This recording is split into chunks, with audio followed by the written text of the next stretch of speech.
lead us from the unreal to the real, lead us from darkness unto light, lead us from death to immortality. Om, peace, peace, peace.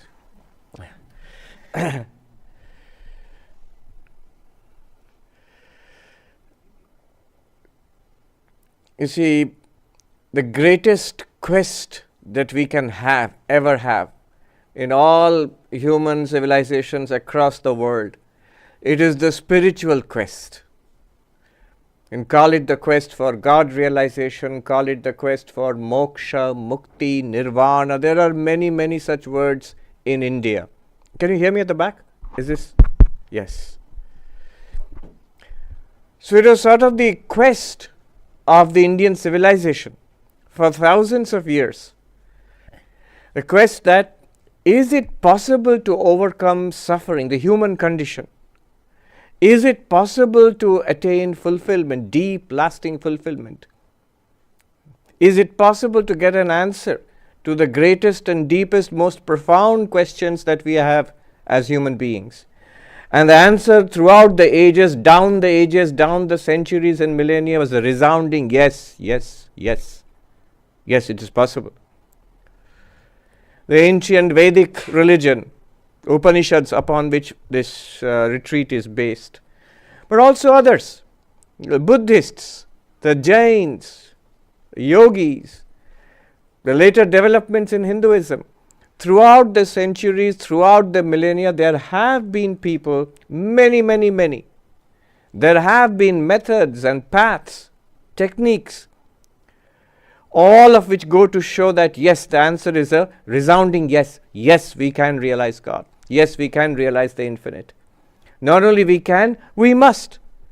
It is the goal, the whole purpose of human life. These are such amazing discoveries. It's not that they were limited to India alone. You find them in every religion. In fact, that is the understanding of religion in India.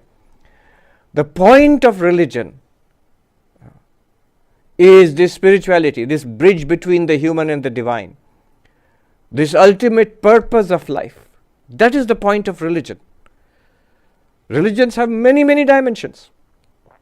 There are social dimensions, historical dimensions, there are economic dimensions, political dimensions, so many things, rituals, so many things, psychological, and they're all true, but they're all secondary. And what is primary is this quest, this individual quest for self-realization, for enlightenment, freedom from suffering, attainment of fulfillment. So that is the quest. India is from most ancient times till today. Overwhelmingly you see it in India. It was always clear. That was the purpose of religion. And indeed the purpose of human life. The point of all of this is enlightenment. It's possible, it's not some philosophical fantasy, metaphysical fantasy. No. It's entirely possible. It's entirely practical. It is possible, and it is in fact the goal, the point of human life. Not only we can realize God, but we must realize God. We should and we must realize God. That is the goal of human life. Swami Vivekananda put it this way: the goal of the human life is to manifest the divinity within us. That's the goal of religion, the goal of human life. One might say, no, it is not my goal. I have never thought about it this way. You're just hearing about this. That's not my goal. But it is. If we think about it, what exactly are we trying to do in life?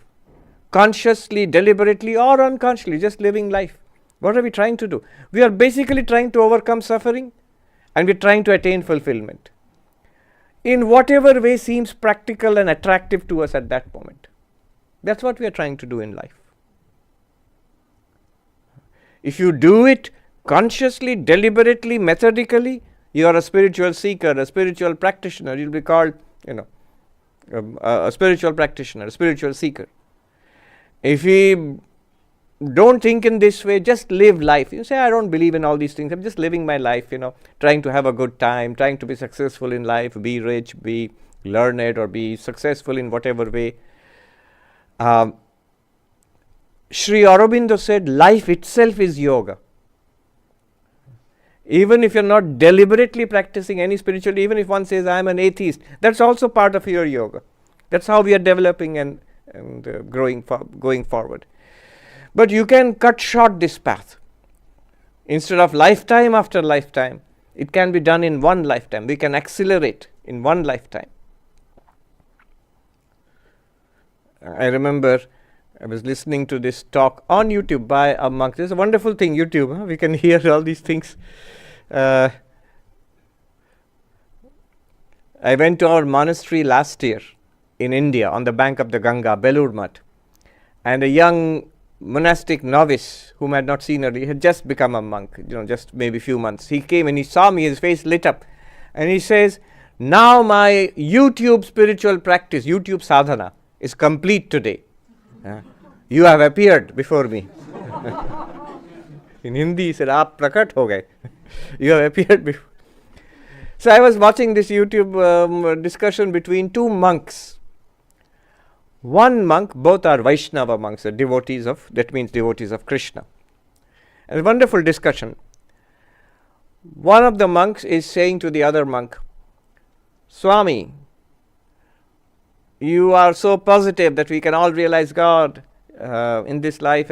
But if you look at the Bhagavad Gita, Krishna himself says, Bahunam janmanam ante jnanavan mam prapadyate.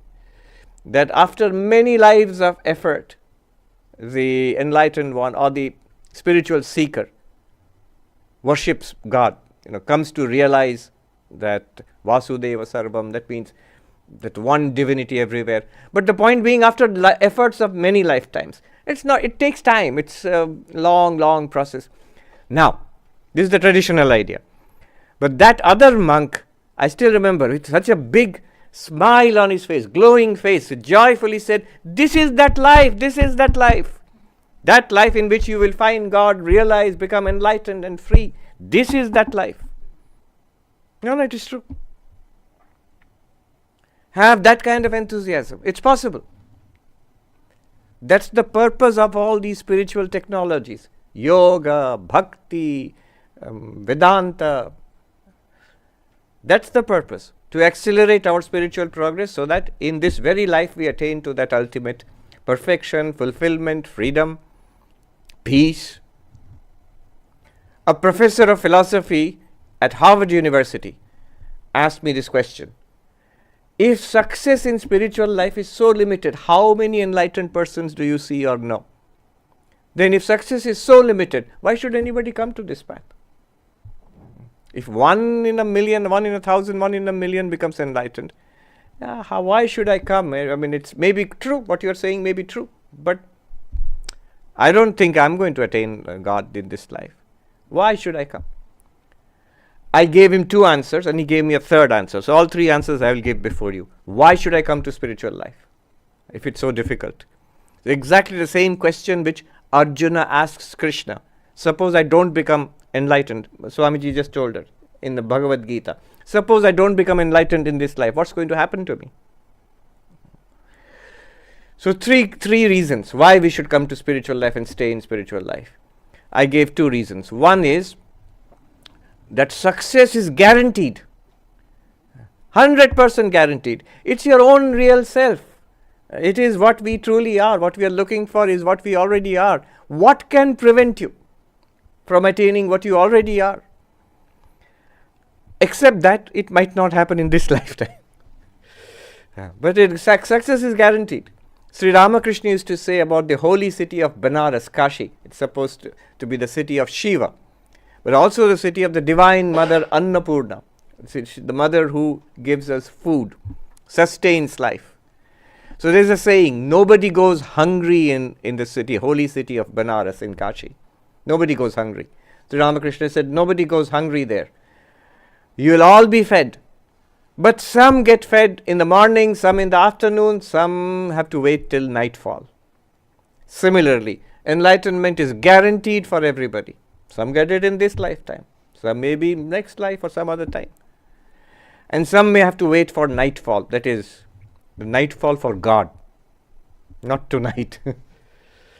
God's time scales are a little different from ours. There's that joke I read long ago, Reader's Digest, silly joke, but interesting. It says a man prayed to God a lot and said, God appeared before him. What do you want? He said, nothing much. For you, everything, you are infinite. For us, whatever is big is nothing for you. So for me, what is $1 million for me or $1 billion for me is just like $1 for you. And God is, okay, what do you want? So just give me one of your dollars. That's all I want. God said, wait 1 minute.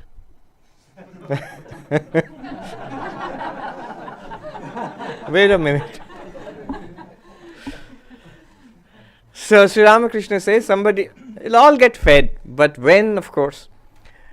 So that was my first answer.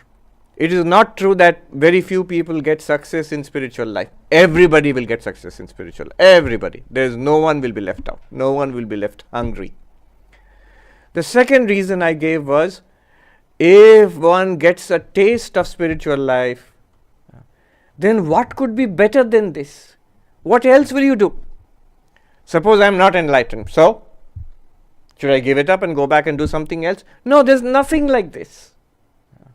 So spiritual life is so wonderful, whatever your path. These are all ancient paths and well trodden by thousands, well tried out.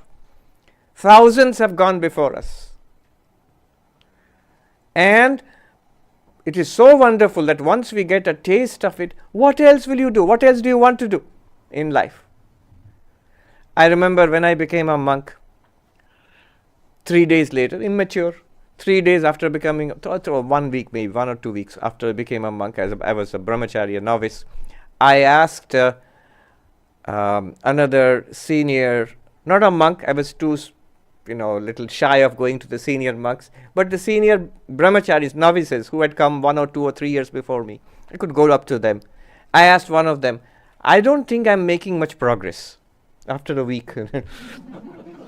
And he gave me such a wonderful answer that I remember it more than 30 years ago. He looked at me and he said, okay, go back home. Go back home. I said, no, I can't do that. I was 23 years old. And he said to me, you can't do that. For 23 years you lived in that home. And you have been here for just a week.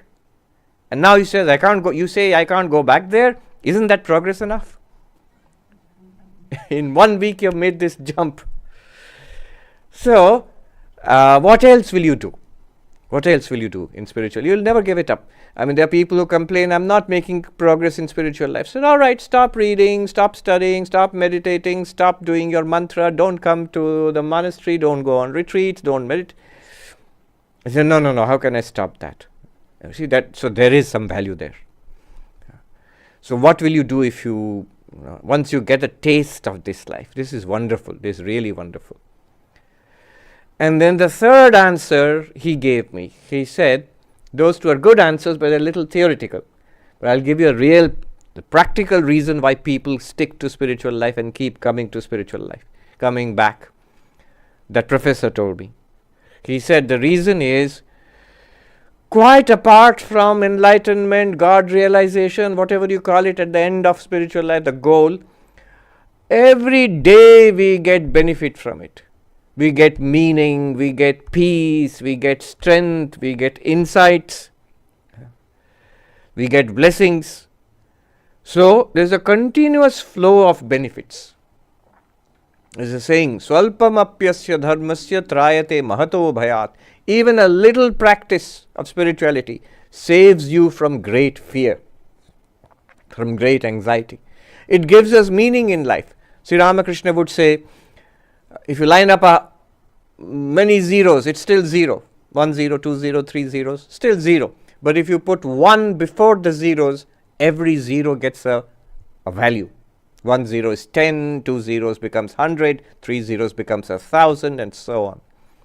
And that 1 is, I'm not even saying God or Vedanta, whatever your path. But genuine spirituality, that is the 1. Put that 1 and then all the zeros will gain value. Sri Ramakrishna doesn't explain what are the zeros and all that, but you can think about it. Family and money and education and achievements and whatever we think of as important in life, at one point they all feel empty and meaningless. But if you have spirituality, it's fine. If you have nothing else, you still have the one. And if you have a lot of zeros, you keep adding to that one, they keep getting value from that one. So this is the third answer. 3 answers, nice answers, why we come to spiritual life and why we should stick to spiritual life. One is success is guaranteed, absolutely guaranteed. I have not met a single person who gave it a fair try, a decent try in any path and said, oh, I haven't looked into it, there's nothing to it. I found out there's no God, no enlightenment, that's all wrong, and now I'm out. I think all that spirituality is nonsense. I think the real thing is, go to Wall Street and earn $1 million or something. That's the real purpose of life. Nobody like that. It's a one-way street. From worldly goals to a spiritual goal, it's a one-way street. Nobody comes back. People may lose interest for a time being. People may get diverted, but nobody will come back and say, I've tried seriously for years and years and years, and I have realized that it's all wrong. There's nothing like that. Nobody. Either those who say that, either they have not plumbed it, they have not tried it seriously for themselves, or they've tried it casually for some time, then dropped out. They'll come back. They'll be back again. We'll be waiting. Spirituality, religion, God, whatever you call it, they're patient. Take your time. Take your time. Don't be in a hurry. Take a look around. Somebody wants a direct route, somebody wants a scenic route, tour. Somebody wants aeroplane flight, somebody wants to go on a bicycle. Okay, up to you. So, what we need to do in spiritual life is make it our goal. To be spiritual seekers, we must make it our goal. That spiritual realization, enlightenment, God realization is my goal in life. You don't have to change your Facebook status. That from now on, enlightenment is my goal in life. No, it's all right. It's an entirely private matter. Keep it private.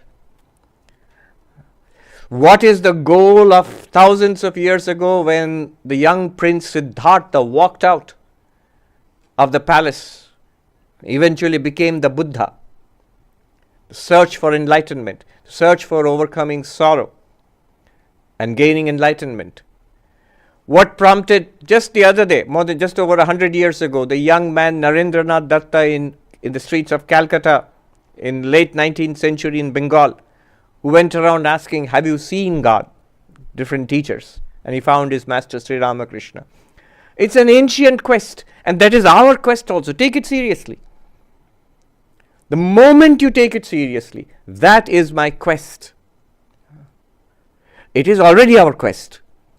If you are wise, you will give it that name, that I am a spiritual seeker. Again, I am not being sectarian. You don't have to come to Vedanta also.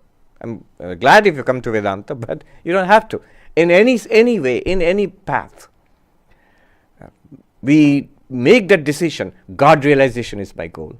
Enlightenment is my goal. Then we are walking on the same path as the Prince Siddhartha on his way to becoming the Buddha. Narendranath Datta on his way to becoming Vivekananda. We are on the same path and we have equal right to walk on that path in our own way. Remember, as we walk, and most of us are already here, I mean almost all of us, because that's why you are here. We are already spiritual seekers. But one thing is that to deliberately, internally make that shift, that is my identity. Who am I? I am a person in search of God. I am a person, if I don't like the God language, I am a person in search of enlightenment. I do believe that these spiritual paths in different religions, that they are true. They have led people throughout the centuries, throughout history, to profound realizations, most valuable realizations in human life, in human civilization. And I too will attain that. That's my goal. Remember, it's compatible with life. It's compatible with your profession. It's compatible with your family life. It's compatible, of course, monastic life, of course. That's the whole point of it. So wherever you are, whatever, that's why Arjuna is a warrior in the battlefield, the worst job possible. And Krishna says you can be spiritual there too. If Arjuna can be spiritual in the battlefield of Kurukshetra, then we can be spiritual in our lives also, wherever we are. So make that internal change deliberately. It's very helpful. It's really helpful. If I can answer honestly to myself, I don't have to tell anybody else. I can be the busiest person in the world or not at all busy. But internally I can be a person in search of God. Once I tell that to myself, many other decisions, choices, problems in life, many things get resolved. You know the answers now. What I need to do. What's the answer to this question? You know. Because you have found your path. It's a royal highway. Mahatma Gandhi, he asks, I read it somewhere, very profound. He asks, who am I?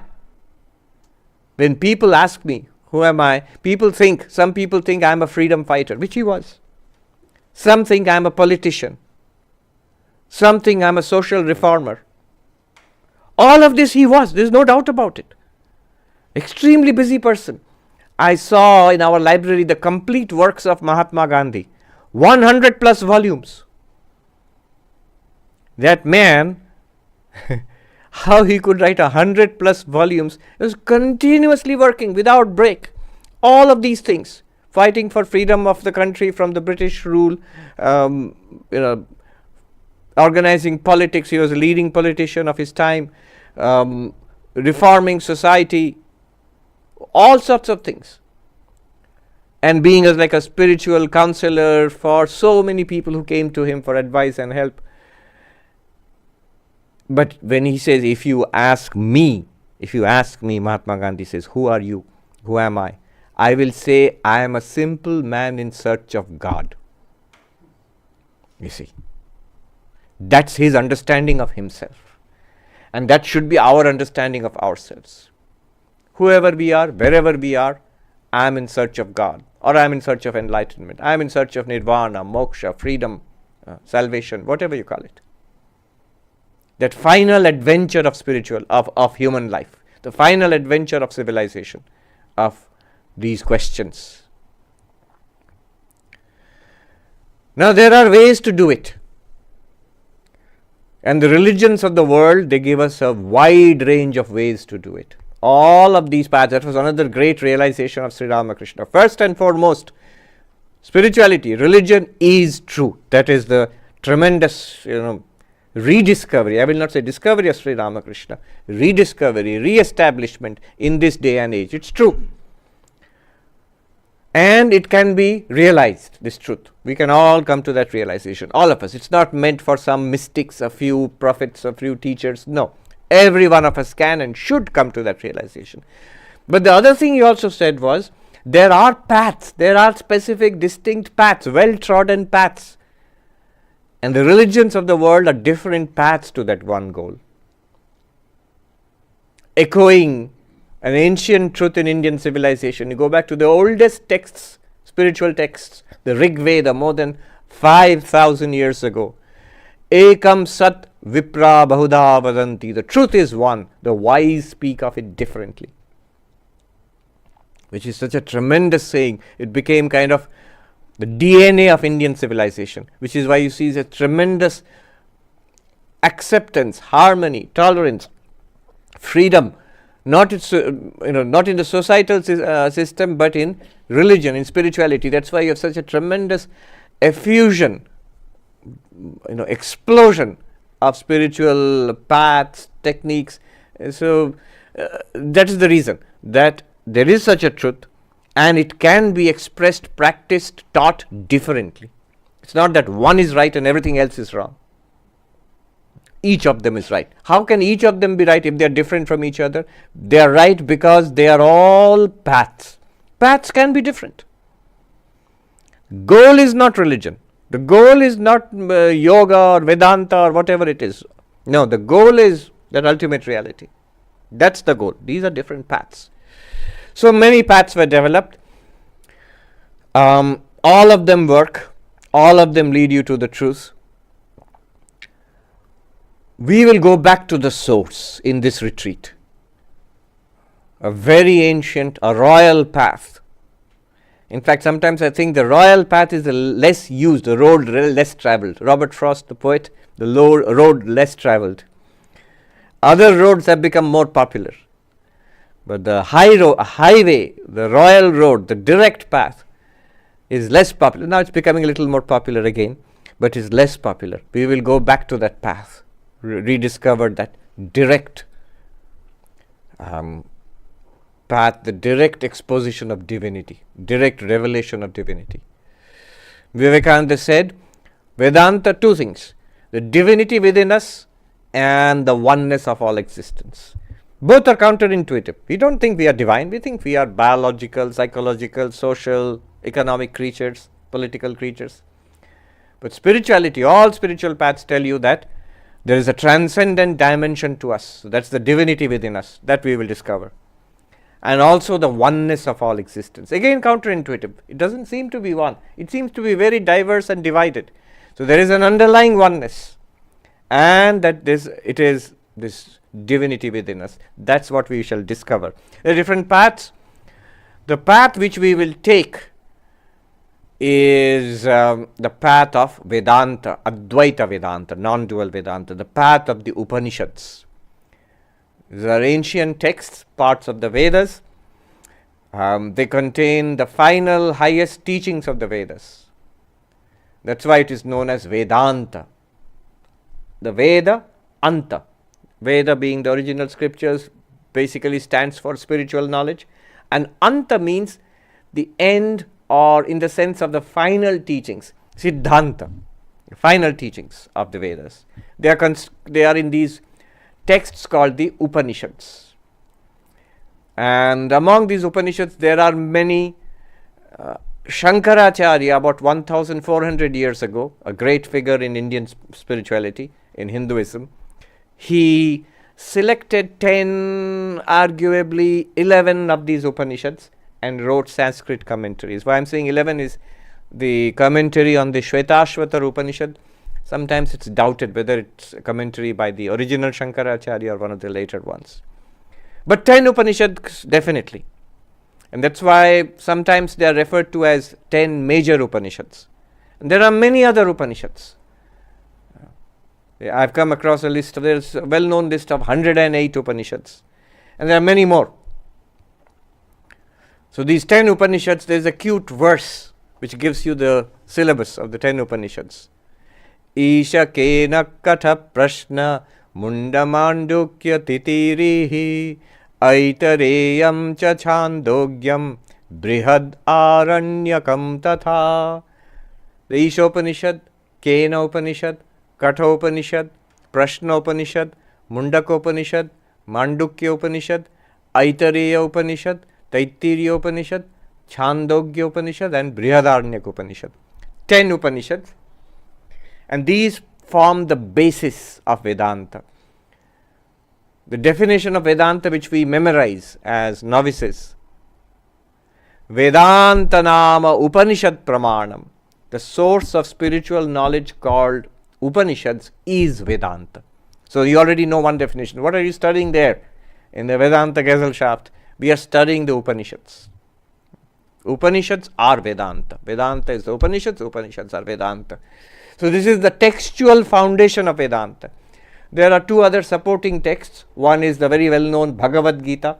If you study Hinduism and ask for one text, it will always be the Bhagavad Gita. But the Bhagavad Gita itself is based on the Upanishads. Sometimes Sri Krishna just openly quotes from the Upanishads. Today he would be accused of plagiarism. He openly quotes from the Upanishads. Some of the verses are actual adaptations of Upanishadic mantras. And then there's one more text called the Brahma Sutras, which are, sutras are aphorisms. Somebody translated it as God aphorisms. The sutras of God, or sutras of ultimate reality. These three, Upanishads, Bhagavad Gita, Brahma Sutras, are the triple foundation of Vedanta. So if you study Vedanta, at some point, we must study the Upanishads, at least some of them. We must study the Bhagavad Gita, and we must study at least a little bit of the Brahma Sutras with the commentaries of the masters. And depending on the commentaries, you have different schools of Vedanta. We have Advaita Vedanta, which we are going to talk about. This is based on the commentaries by Shankaracharya. But there are other schools of Vedanta also. But our focus will be Advaita Vedanta, non-dual Vedanta. Among the Upanishads, my favorite is the Mandukya Upanishad. This book which Maharaj showed here, Who Am I? So that talk was based on the Mandukya Upanishad. That's the shortest of the Upanishads. And it's very, very fine, very powerful, and it's very short also. There is a story, a cute story, where Hanuman asks Sri Ramachandra, how do people seeking enlightenment? So now we are all enlightenment seekers. Now he asks on our behalf, how do you get enlightenment? And Ramachandra says, those who want enlightenment, for them the Mandukya Upanishad is enough. For the seekers of enlightenment, Mandukya Upanishad is enough. Mandukyam ekameva alam mumukshunam vimuktai. The Mandukya Upanishad by itself is enough, sufficient for the liberation of those who seek liberation. And suppose I don't get liberation after studying the Mandukya Upanishad, then Sri Ramachandra gives a list of 108 Upanishads. So you better study the Mandukya Upanishad and get liberation. Otherwise there are lots of...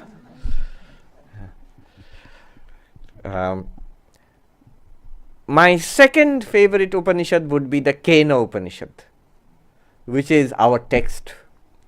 We will do a little bit. That's also a very short Upanishad, but a brilliant Upanishad. So what I'm going to do is I'm going to base the retreat on the Kena Upanishad, which we shall see tomorrow onwards. The Kena Upanishad. All right. One last word. How do you practice Vedanta? If we're told to meditate, I know how to meditate, or I can be told, you sit like this, you breathe like this, you focus like this, and then hold that attention. This is meditation. If I am asked to be devoted, yes, I know I have to believe in God in this particular religion, and this is how I worship and pray. Devotional approach, meditative approach, understand. But what is this Vedantic approach? What is the approach here? Vedanta is very simple. It's just pointing out something which exists now. It's pointing out something about ourselves. Something very important about ourselves which we do not know. Vedanta just introduces us to ourselves. That's all. How does it do that? By teaching. How do we practice it? Listening, reasoning, meditating. Practice of Vedanta is Shrotabhya, Mantabhya, Nididhyasitabhya, Atma Vare Drashtavya, Shrotabhya, Mantabhya, Nididhyasitabhya. In the ancient Upanishad, the Brihadaranyaka Upanishad, the husband is teaching the wife how to become enlightened. And he says, my dear, you have to realize yourself. You have to experience your true nature, the Atman. How do you do that? Listen, reason, and meditate. Listen, reason, meditate. Each of these fulfills, answers a question. So 3 questions and 3 practices for these 3 questions as answers. First question is, what is the teaching? What is the Upanishad telling me? This is the first question. It's as simple as going to a class in a university and you want to know, I want to know what is the teaching, what's the professor, what's the textbook telling me. So the way to answer that question is listening. Of course, listening means systematically listening to the classes, studying the books, even listening to YouTube videos. All of that comes under listening, Shravana. There's a technical meaning of listening, but I'm not going to go into that. What is the system? There's a Vedic system. It's called Vedic hermeneutics. How do you systematically process a Vedic text, an Upanishadic text. But I'm not going to go into that. But it just answers the question, what is the teaching? And when I'm clear about what is the teaching, then your listening is complete. You can listen to one Upanishad, but it's recommended listen to more than one Upanishad. And the books based on this tradition. It's not just the Upanishads, not just the Bhagavad Gita, not just the Brahma Sutras, but many, many, many books down till today. Shankaracharya's Vivek Chudamani, Atma Bodha, and then later books like Drigdrishya Viveka, Panchadashi. Maharaj himself is a scholar of the Panchadashi. He translated the Panchadashi into Bengali, a very masterly and scholarly work. And many other books coming down till today. Something just the other day, Vivekananda, Swami Vivekananda's Jnana Yoga. These are all books in the same tradition. So studying these, listening to these, this will give us the answer to the question, what is the teaching? Now, after this, the next question is, I know what the book is telling me, but I don't understand. I don't get it. I have many questions. How am I not the body? What do you mean pure consciousness? What is this pure consciousness? Body I understand. What is pure consciousness? Show me. Explain it to me. And many, many, many questions. So these questions all have to be resolved. So that resolution of the questions, asking and resolving doubts, so that we can, when we can say, I not only know the teaching, but I understand it also. Now I have clarity. Then your reasoning is over. Listening is over, reasoning is over. Now what remains? I know the teaching, I understand it. What remains? What remains is living it. What remains is getting the benefit from it. What was promised initially, don't stop short of the promise. Don't sell yourself short. Now, what was the promise? The promise was we will overcome suffering, we will attain to ultimate fulfillment. Until I get that, honestly, it should not stop. So how do I live this knowledge? How do I translate it? Overcome my suffering, my problems. So that comes out of meditation. Vedantic, there is something called non-dual meditation. The Sanskrit word is nididhyasana. That helps us to assimilate the knowledge already gained, to make it a living knowledge for us. Then I can honestly say, yes, I not only know the teaching, yes, not only do I understand the teaching, but also it's true for me. It's a fact. And I'm getting the benefit from it. Then you are truly enlightened. I put it this way, I oversimplified a little bit. 3 questions to check when you're listening to these teachings. 3 questions. Question number 1, did I hear what was said? You'll be surprised how many people don't hear. One Swami says that you are here but you don't hear. I'm listening, yes. I'm thinking, when will he stop? What will I do after this? What's for breakfast? No. So listening. First, did I hear what was said? Or did I pay attention to what I read? It could be listening, it could be reading. So that's one. Very important. Upon this is built the next question. Do I get it? Do I understand it? Is it clear to me? Clarity. Yes, intellectual clarity. Fine. Intellectual clarity. And then third one. Is it real? Is it true for me? I can still say, I have heard what you said and I get what you said, but it's all theoretical. Often people say, all this is very nice, but it's all theoretical. Tell us something practical. A traditional teacher of Vedanta will say, you have not heard. The answer will be, go back and hear again. There is nothing more practical than Vedanta. It's a literal, direct statement of the truth. What you consider to be practical, sit in this way, meditate in that way, do a ritual in this way.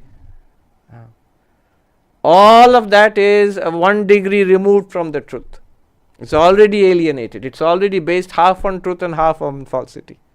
What is being said here is a direct revelation of the truth. It doesn't get more real than this. I remember in Calcutta, I was giving a talk. It was I'll end with this.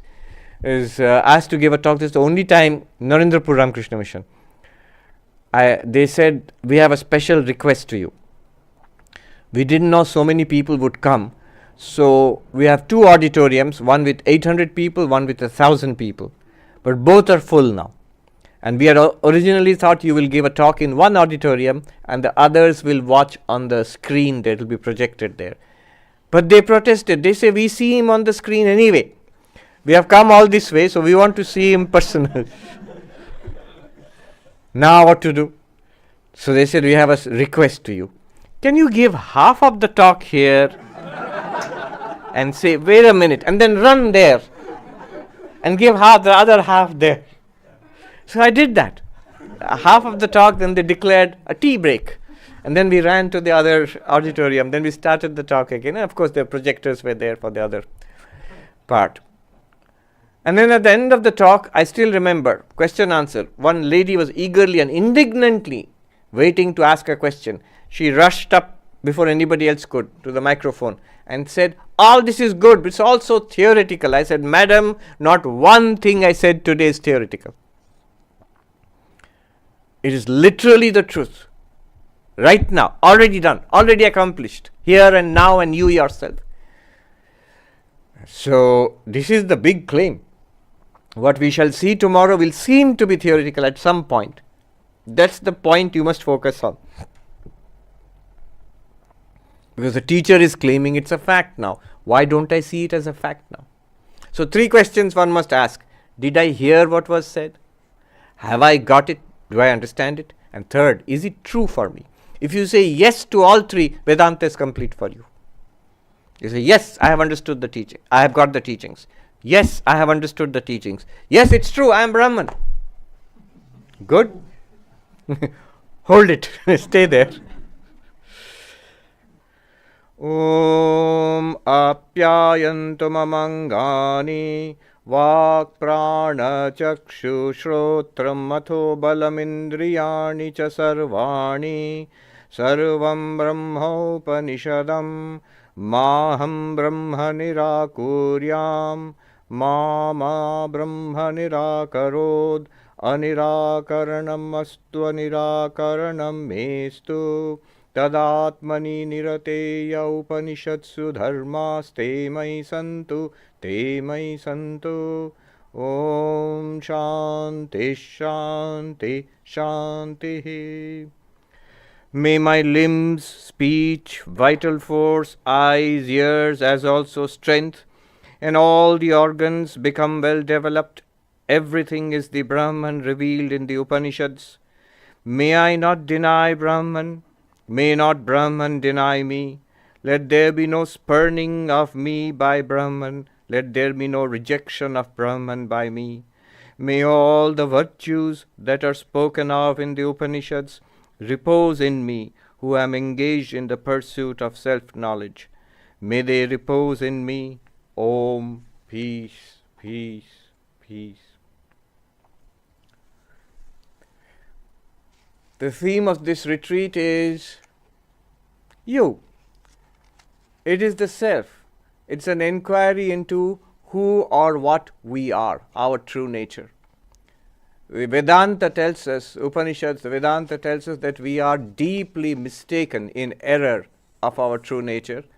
And what this true nature is, that is the subject of inquiry here. In fact, the subject is the subject of inquiry here. And we are promised that if we follow through with this inquiry, if we come to the conclusion of this inquiry, the results are great. This very Upanishad will tell us.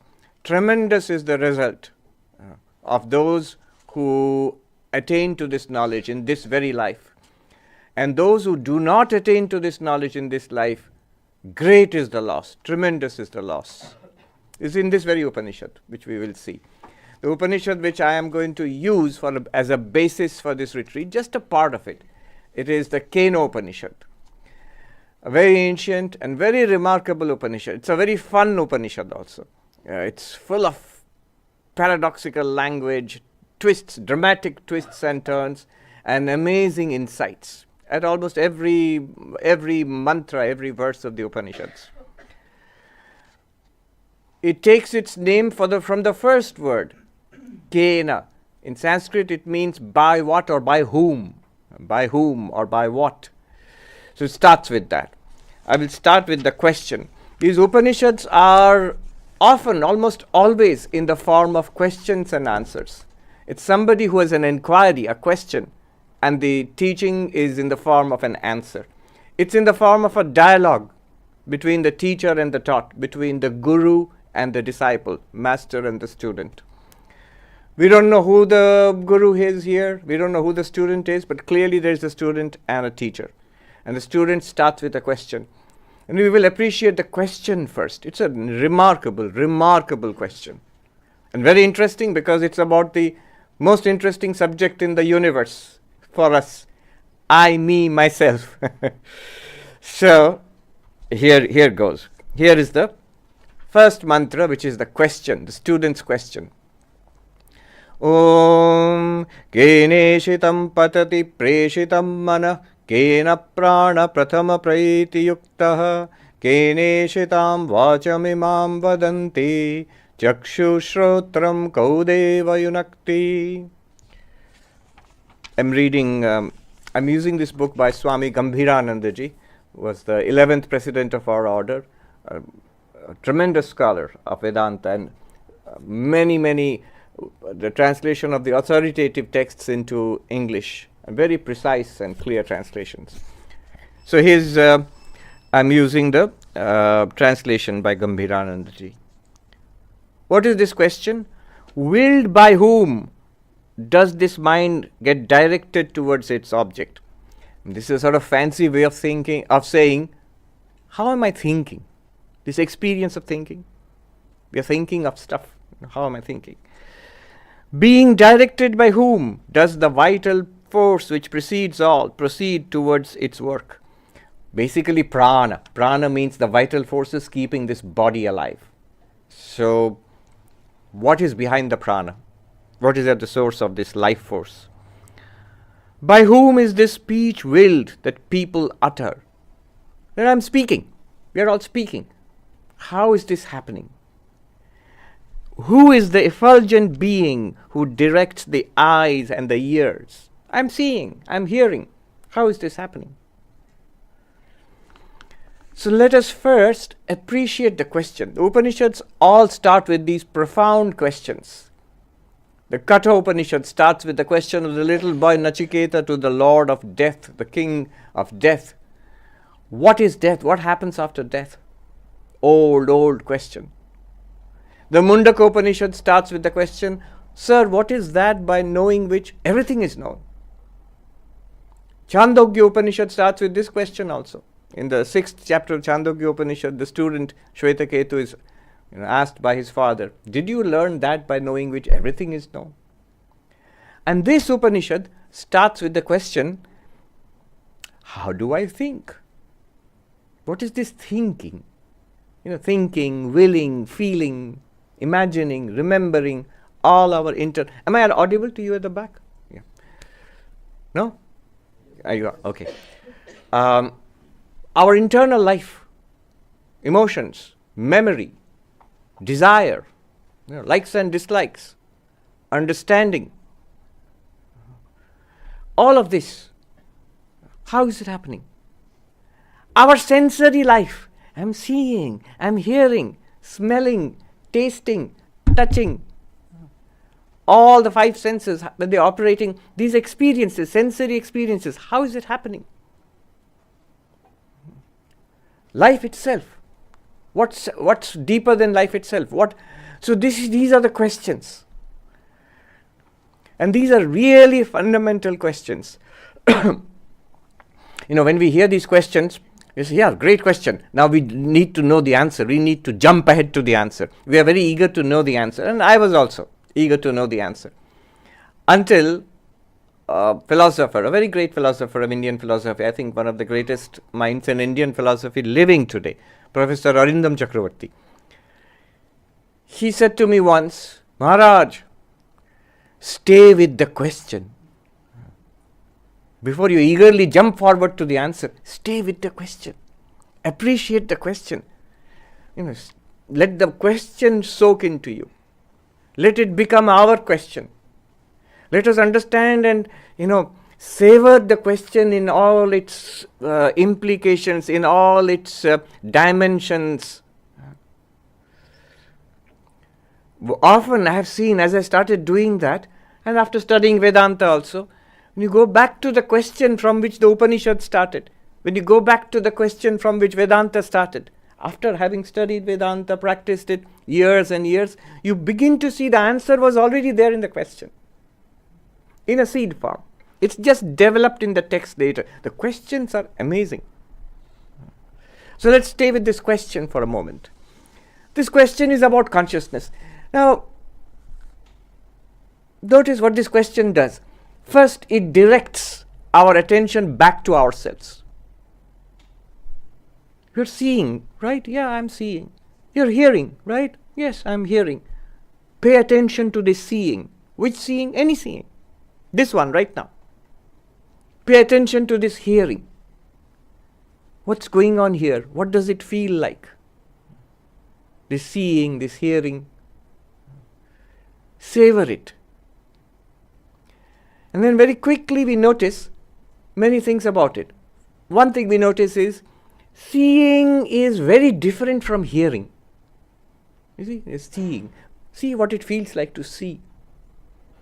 Close your eyes and listen. So different from seeing. And we breathe in and breathe out the prana. So different from seeing and hearing. And then we go into our inner life, a thought, A, B, C, D, 1, 2, 3, 4, I am Sarvapriyananda, whatever this inner life is, thoughts, memories. That's so different from our sensory experiences. And yet, by now we will be noticing there is something common to all of it. There is one thing common to all of it. Call it what you will. Awareness, consciousness, self, I.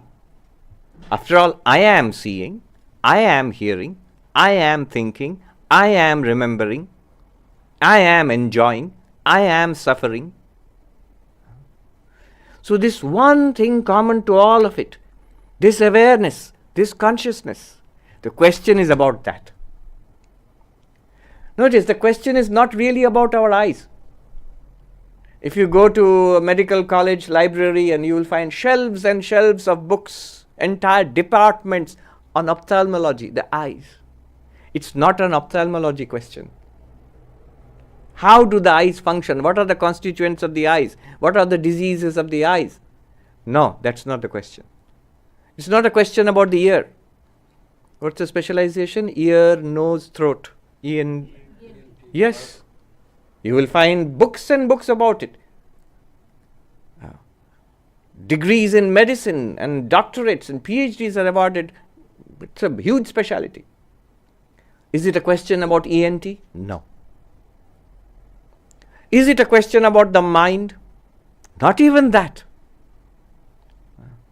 But about something that is close and closely implicated with all our sensory, visual experiences, auditory experiences, olfactory experiences, and our mental experiences, emotions, ideas. That's basically our life. All our life is this inner movie we have of a series of experiences. And it's going directly to the heart of this. What makes it all possible? It's question, look at the question. What is that bright being, Deva, that shining thing which makes our life possible? What a great question. It's not a physical question. It's not a question about our sensory systems. It's not even a psychological question. It's a question about consciousness. It's a question about awareness.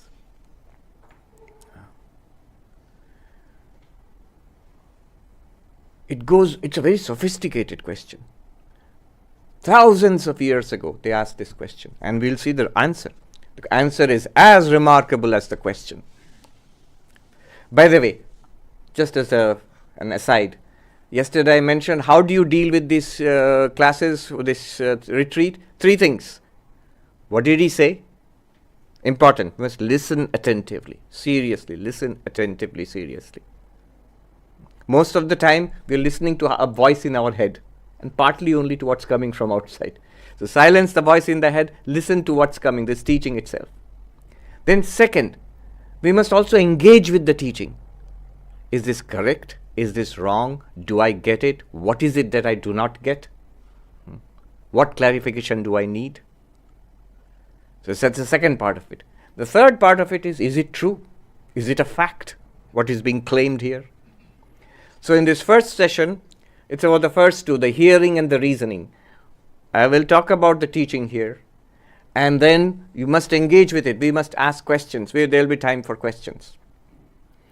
The afternoon session will be the third part of it, making it true, making it living. In the Vedantic terms, this first session is heavy on Shravana Manana, hearing and reasoning. I will talk, you will talk. We will argue, we will reason it out. We'll come to some grasp of what is being said here. But the afternoon session is heavy on the non-dual meditation. I like to call it, I found a term somewhere, experiential knowledge. I like that term because when you say knowledge, it sounds theoretical. Something you learn in a classroom, you learn in a book, you learn in an encyclopedia somewhere. And experience sounds like this, what we are experiencing right now, what we are feeling. But experiential knowledge, you put them together. The knowledge we are speaking about is already experiential. It's already there. What we are talking about, consciousness is already there. Awareness is already there. We are being, our attention, the knowledge is just drawing our attention to something which is already existing. That's why we call it experiential knowledge. And it will be a meditation on this experiential knowledge in the afternoon session. So this is what is ahead of us. Of course, even there also, after that session, there will be, at the end, there will be question answers again. It's a big subject today. Consciousness studies. We are lucky to live in a world at a time when there is renewed interest. Consciousness has always been of interest to human beings throughout it. Of course it is of interest. It's so close to us. It's our very real nature. But now there's renewed interest. Maybe for multiple reasons in the last 20 to 30 years. Christoph Koch, who is the chief scientist of the Paul Allen brain, but now he's in some other post now in America. He said that when I entered into consciousness studies at the beginning of my career as a neuroscientist, I was told that it's a career killer. It will never go anywhere, you will ruin your career.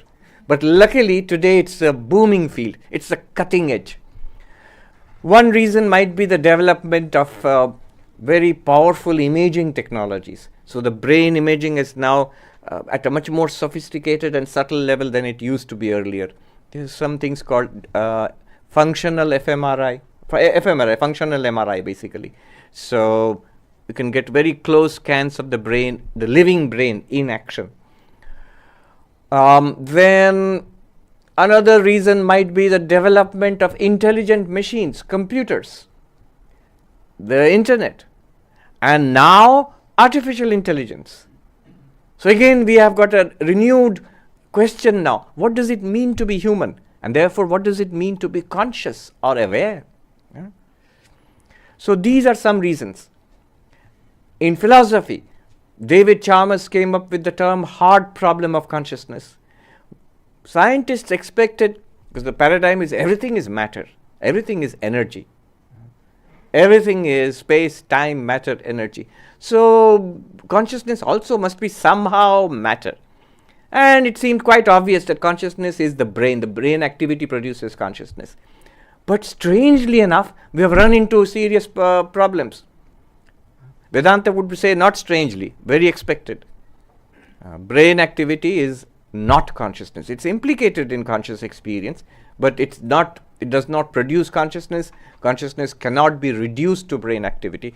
That's the new edge, the frontier of brain science, consciousness studies. Consciousness studies is a booming field now.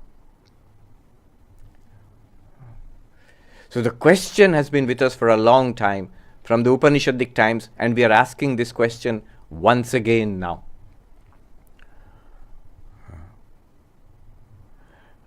I was reading Oxford University Press. You can Google it, not now, later. 5 great unsolved questions in philosophy. 5 great unsolved questions in philosophy. Most questions in philosophy are unsolved, by the way. It is just a way of boosting their, book sales. But if you look at what they have, Oxford University Press, what they have selected as the 5 great unsolved questions in philosophy. Just look at these questions. You will see 4 out of 5 are directly related to consciousness. Philosophy covers everything. God, reality, world, everything is covered there. Logic in philosophy. But why? In philosophy, 4 out of 5 of the greatest questions they could think about are about consciousness. What are those questions? According to them, first question, is there free will? Free will and consciousness are very closely connected. The mystery of free will, that's one big question. Second, knowledge. How is knowledge possible? Can we know anything at all? The problem of skepticism and knowledge. That's the second question. Third, who am I? That's literally their language. Oxford University Press. Who am I? What is the self? Fourth, what is death? Not in a physical sense. Physical sense, doctors will tell you, lawyers will tell you what is death, physical death. But what is death to the self? You, I, as this conscious being, what will be death for us? Mystery of death for consciousness. Fourth question. And the fifth question was not directly related to consciousness, about justice, about global justice and so. But 4 out of 5 questions are related to consciousness studies in the greatest questions in philosophy. So as that philosopher said, stay with the question. See how brilliant the question is, how deep the question is, how eternal the question is. This is somebody on the banks of Ganga or Saraswati in the river in India 3,000 to 4,000 years ago. It's a student asking the teacher. Unimaginable distance, oceans of time and oceans of space, far, far away. But it's a question which is relevant to us here. We're sitting in Germany in the 21st century, and we are all interested in this question. So he's asking a question which is absolutely at the core of our being. What am I? And is directing our experience not in a theoretical way, in a very visceral, living way. See, you are seeing. See, you are hearing. We are tasting, touching, smelling. You're breathing in and out. You're thinking. You're speaking. I say, so what? What is all this? Not at the physiological level. Not at the sensory level. Not at the psychological level. Even deeper than all of that. At the level of experience, of consciousness, of awareness. What is it? And he gives a beautiful name to it. Devaha, shining being.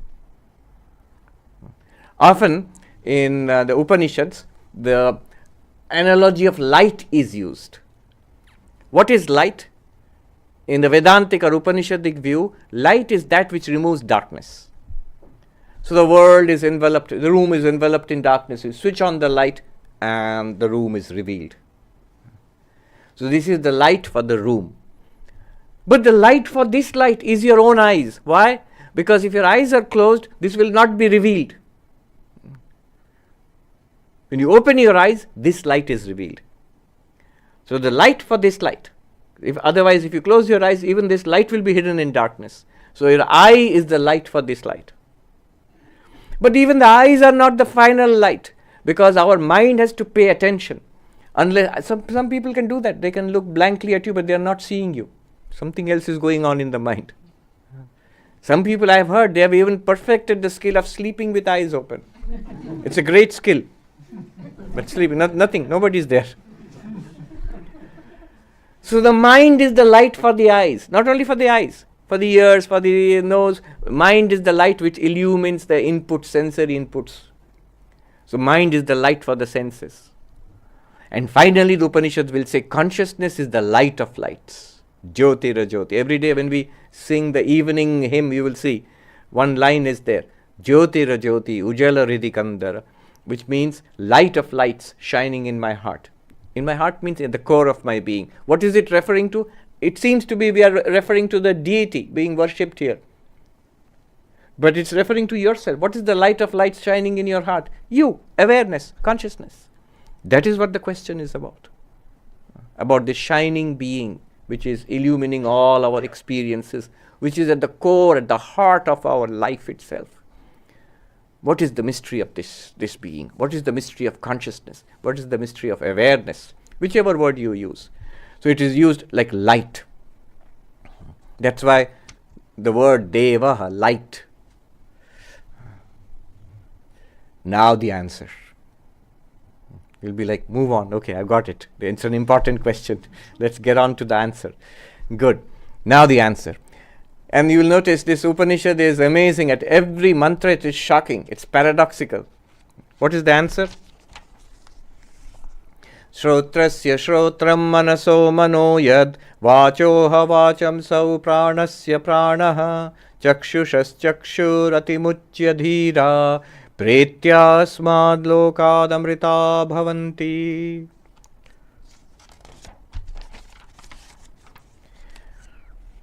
Since it is the ear of the ear, the mind of the mind, the speech of the speech, the life of the life, and the eye of the eye, therefore intelligent men, after giving up self-identification with the senses and renouncing this world, become immortal. Okay. Here is the answer. And what a strange answer. It's a remarkable question. The answer is even more remarkable. You want to know how you are hearing, these ears, how do you hear? Well, it is because of the ear of the ear. How are you thinking? Yes, I want to know that. It is because of the mind of the mind. How are you seeing? By now we know the answer. Is it because of the eye of the eye? Yes, you are right. How am I speaking? Is it because of the tongue of the tongue? Yes, speech of the speech? Yes, because of that. Is it because how is their life functioning? Because of the life of the life. Now this kind of language. And not only that, before we can understand what's going on here, he hits us with something interesting. He says, if you realize this, if you ascertain what this is, if you can find this out, then you overcome death. You attain to immortality. You go beyond suffering. You attain to limitless fulfillment. You attain to the goal of life.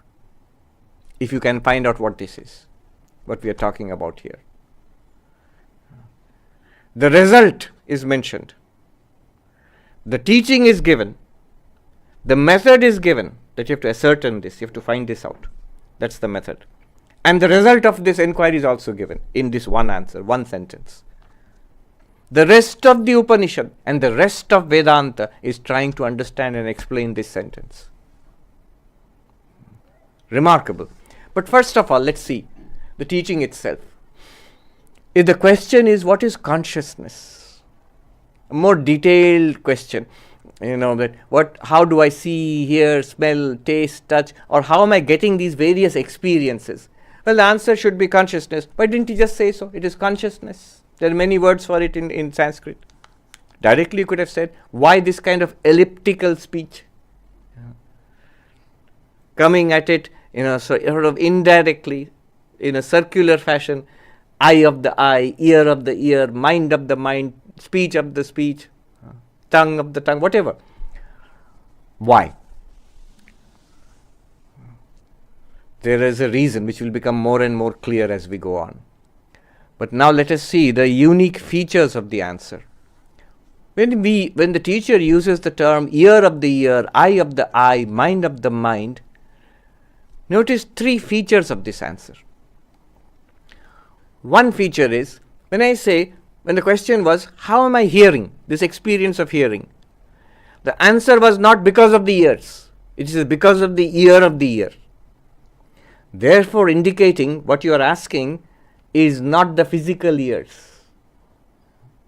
The answer does not lie in the physical eyes. It does not lie in the physiological prana, life. It does not even lie in the psychological mind. It's not a physiological thing we're talking about, not a physical thing, not a physiological thing, not a psychological thing. To distinguish this, what we are talking about, to distinguish consciousness from body, senses, mind. Already a remarkable, just think about it, how dramatic this is. Where is the whole consciousness study stuck today? What's the cutting edge question today in consciousness studies? How can the brain produce consciousness? Already I said it's not the brain. It's not the body. It's not the ear, not the eyes, it's not the body, it's not the brain. They did not know too much about the brain, but in principle they knew it can't be matter. In philosophy classes, old joke, mind, matter. What is mind? No matter. What is matter? Never mind. But beyond mind and matter, is saying there is something beyond mind and matter, and which is not something esoteric, that's much closer home what we are. It's neither matter nor mind. So, it's saying this consciousness we are talking about, it's not the body, that means it's not the brain or the nervous system. It's not even sensory activity, it's not visual activity, not auditory activity, not even that. Already a dramatic thing has been said here. This reducibility of consciousness to the brain, this is the cutting edge of the debate today. Everywhere, if you Google it, hard problem of consciousness, various answers are there. Integrated information theory, Tonini, and many others.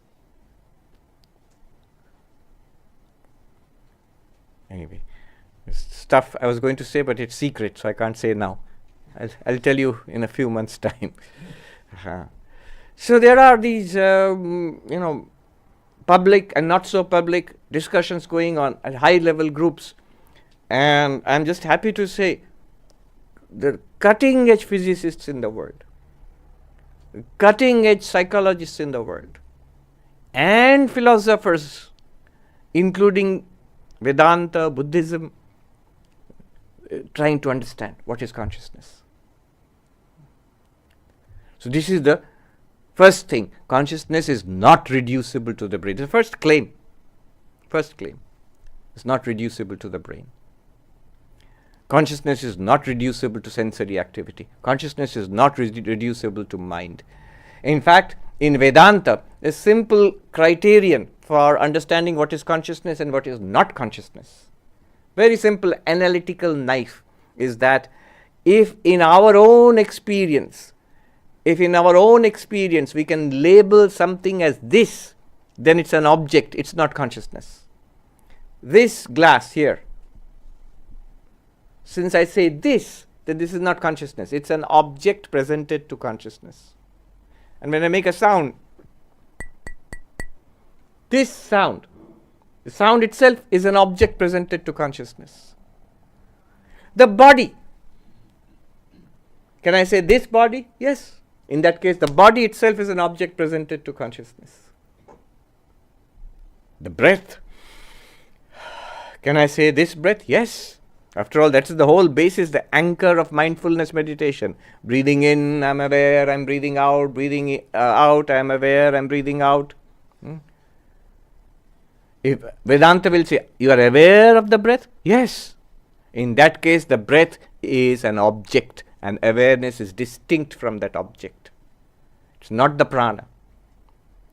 Our sensory experiences, I see you, I hear this speech. So this thing I see, this thing I hear. If you say this, then these are objects, not consciousness. These are presented to consciousness. Thoughts. All thought is intentional. A thought is about something. The moment you say thought is about something, this is sort of fundamental in the philosophy of mind. Thought is intentional. Intentional does not mean intention in our common sense use. Intentional simply means it's about something. It is an object. So if thought is object bearing, is built around an object, then you can say this thought. It's about this object. then it is not consciousness. What a remarkable thing. In consciousness studies, the question right now is consciousness brain, is it reducible to brain? This is the dispute.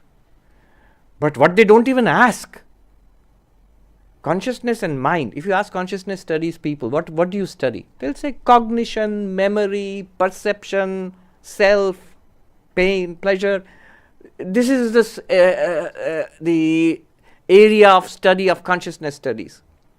But immediately if you apply the Vedantic analytical knife, can you say this thought, this pain, this pleasure, this memory? If you can say that, all of them are objects presented to consciousness. Very elegant. And therefore consciousness is not even mind. This is something not at all understood today in the philosophy of mind, in consciousness studies. The distinction between consciousness and mind. All of this he has already said by using the language eye of the eye, mind of the mind, speech of the speech. First thing. This is first thing. 3 distinctions. 1. Second, it is not entirely different. He could have said X of the ear, X of the eye. No, he says ear of the ear, eye of the eye. That means something very closely implicated with our auditory, visual, mental experiences. That means wherever we are thinking, wherever we are seeing, whenever we are hearing, in those experiences, consciousness is present right there. It's not different in the sense of this is hearing and there is something else called consciousness. No, it's right there. It's distinct from hearing and seeing and smelling and tasting and thinking and feeling and imagining and remembering, but it's present in all those things. So consciousness is immanent, pervading all our experiences. It's present right there in our own experiences. That's why he's using the term ear of the ear, eye of the eye, mind of the mind, speech of the speech. So that's the second thing. Consciousness is present there in and through all our experiences. I like the example of our electrical appliances, When these appliances, the light, which is giving us light here, the microphone amplifying sound, the camera capturing and transmitting images. When they were in the shop, the light did not give light. The microphone did not amplify sound. The camera did not capture pictures. The clock did not tell time. In the shop, in the box, when you take them out, plug them in, or put a battery in, they start doing things. What they do is very different. This is doing something different. This is doing something different.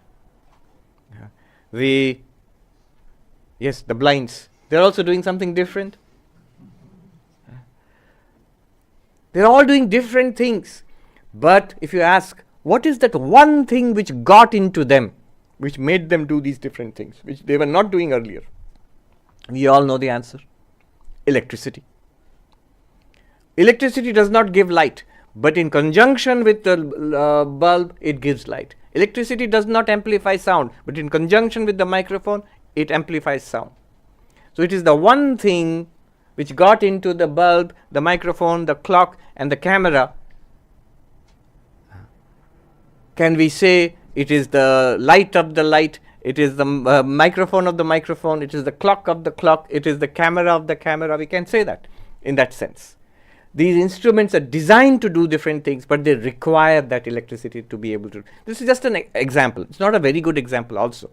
There is something more to it in consciousness and all our sensory experiences. So that's the second thing. Consciousness is something distinct from the sense body, the senses, the mind, but yet it is present in all the physical, physiological, sensory, psychological experiences. It's present right there. It pervades these experiences. Third point I want to point out. It's there in this language. What are we doing? We are exploring why there's such a strange language. Ear of the ear, eye of the eye, mind of the mind, speech of the. The third thing which we can take away. Ears, eyes, mind, speech, life, prana. They're all different from each other. And there are many.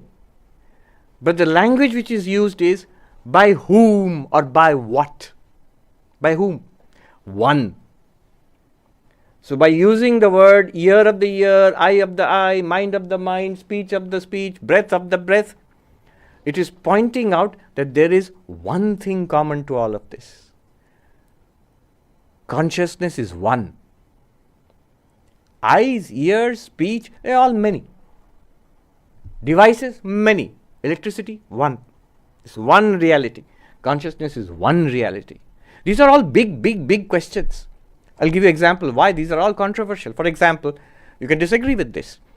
There was a great mathematician who has passed away a few years ago, Marvin Minsky. He was at MIT, I think, or at Harvard. MIT, I think. So I just heard a talk by him where he says there is no problem of consciousness. There's only the problem of sight, of hearing, of thinking, of remembering, cognition, memory. And we don't understand what these things are, and we put it in one basket and call it consciousness. There is no such thing as single entity called consciousness. And this one, what the Upanishad is saying, is actually contradicting Marvin Minsky. It says, no, there is one thing. Behind all this, there is one thing. So, these are the three. Did you want to say something? So, these are the three things that we take away from the language. Eye of the eye, ear of the ear, mind of the mind, speech of the speech. What are the three things? One, it's something distinct from the body, the senses, the mind. Not body. That means not brain. Not senses. Not even mind. Consciousness is none of these. Second, it's right there. In our physical, sensory, mental experiences, consciousness is right there, enabling those experiences. Third, it is one. Unlike what Minsky claims, no, it is one. Consciousness is one reality. And then the claim is that the one who realizes this transcends this body. The transcends is a very interesting word. Transcending means while being here, yet you are beyond. Transcending does not mean this is the earth and the spacecraft has gone to the moon, so that is transcended the earth. No, not in that sense. You are right here, and yet you are not affected by any of this. You are beyond this. Consciousness, the claim is, if you realize what consciousness is, what awareness is, while remaining in this life, while seeing, hearing, smelling, tasting, touching, while walking and talking and engaging with life, while thinking, enjoying, remembering, all of that, yet you're somehow transcending all of this. The one who realizes. Then what will be the result? The result will be that twofold result is given. Atimuchya dhira pretya asmad lokad amrita bhavanti. While being here in this life, one is free of body-mind, in the sense that you are no longer affected by the ups and downs of life. You are freed while living. This is later Vedanta invented a term for it. Jivan Mukta, free while living. That became the goal of Vedanta. Not freedom after death. Yes, freedom after death, but also now, right now. Can I get the benefit of all this right now? His answer is yes. So, and also after the death of the body. Yes, there's a subtle Sanskrit interpretation there. Transcending, pretya means leaving behind this world, or it could mean transcending this body. Loka, in two meanings. One is this world, this life, or it means this body. While being in the body, you transcend the body. Sri Ramakrishna, 1886, terminally ill with cancer. One day his disciple, Harinath, who later became a great Vedantic master, Swami Turiyanandaji, asks him, "Sir, how are you feeling today?" Terminally ill, cancer patient, dying. Within a few months he would be dead. He says, "Oh, it hurts." Gives a typical answer, what any cancer patient would say. "It hurts, I can't eat." But for some reason the young man said, "Sir, I see that you are in great bliss." What a strange observation. He must have seen something. But the strangest of all is the response from Sri Ramakrishna. He laughed and he said, "Oh, the rascal has found me out." The rascal has found me out. You fellow, you have understood. You have seen through me. Now, what does that mean? Is he not experiencing pain? Yes, he is, like any other cancer patient. And yet there is something deeper than that which enables him to transcend that pain. That he can say that I am fulfilled at joy and in peace right here in this body dying of cancer. In this body when I am experiencing pain and great discomfort. I am still fine, absolutely fine. That's the distinction between, say, an ordinary terminally ill cancer patient and an enlightened person. The free while living. What is this free while living? It enables us to transcend the conditions of this body-mind while being in this body-mind. And then also, after the death of this body, one attains to bodiless liberation. So these are two terms used in Vedanta. Jivan Mukti, Videha Mukti. Jivan Mukti, free while living. Videha Mukti, freedom after the final liberation after death. From the perspective of the enlightened one, no difference. I am limitless awareness, free here, free then. How? Just by noticing what you are. That's all. Just by noticing and appreciating what you are. Of course, we'll put a fine print. And the Upanishad also has cleverly put in one word, Dhira. Who? Me. Well, there's a word used, Dhira, the heroic ones, the patient ones, the qualified ones. And here, of course, I have to mention my duty as a teacher, that there's a list of qualifications. If you hear this, you will feel depressed. Who is fit to study and get the benefits of this Vedanta? You say, we signed up for the retreat, so we are fit. In one sense, yes. But fit means in the sense, if you do study this, if you do make this inquiry, will you get the benefit, promised benefit? For that, certain qualifications are required. And the qualifications are, I'll just run through the list. Viveka, the discernment between the eternal and the non-eternal. This clarity that there is some eternal reality. And you might say, yeah, okay, I agree, I have it. All right, if you think so. And then next, Vairagya, a tremendous dispassion for worldliness. That which I decided is non-eternal, passing, inconsequential. I have a dispassion for it. No attachment there. Swami Vivekananda says, the beginning of spirituality is renunciation. He says all the yogas, this is exact quote, the turning point in all the yogas is renunciation. And then he gives what renunciation is required. In Karma Yoga, the turning point is the renunciation of selfishness. When we turn away from all selfish motives to selflessness, then it becomes Karma Yoga. In Bhakti Yoga, we give up all desire for the world, 100 desires for the world, for one almighty love of God. Then it becomes Bhakti Yoga. Raja Yoga, the meditation, way of meditation. He says the way of meditation is to give up the desire for all experience. You see, I see, hear, smell, taste, touch, stop. No, there's nothing for me to see, hear, smell, taste, touch, stop. Okay, but I will think and imagine, stop. What a great renunciation.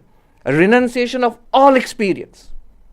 There's nothing here in this world to experience, to see, hear, smell, taste, touch for me. There is nothing to think about. There is nothing to remember. There is nothing to desire. There is nothing to project and plan. There is nothing to regret. I myself, nothing what noticing in this I myself. Utterly stop the activities of the mind. What a great renunciation is required there. Then only meditation starts. This is the beginning of meditation. That is the renunciation of the Raja Yogi, of the meditator. And then finally he says the way of the Jnana Yogi, this one where we are engaged. From the very beginning itself, you have to say the entire universe is an appearance. Dismiss the whole universe, the objective universe, and the subject also. Then you are plunged into the reality. That's the beginning of Advaita Vedanta. So this is the renunciation which is required. But one must have at least a graduated. And then comes the disciplines, the sixfold treasure. Shamaha, quietude of the mind. Damaha, control of the body and the senses. Then titiksha, a spiritual fortitude, strength that I will go through with whatever difficulties are presented on the spiritual path, but I will not give up my spiritual quest. How much trouble we undergo to raise a family, how much trouble we undergo to get a degree, how much trouble we undergo to get and hold on to a job or a career. So that kind of toughness is necessary for spiritual life. Not more than that. That much is enough.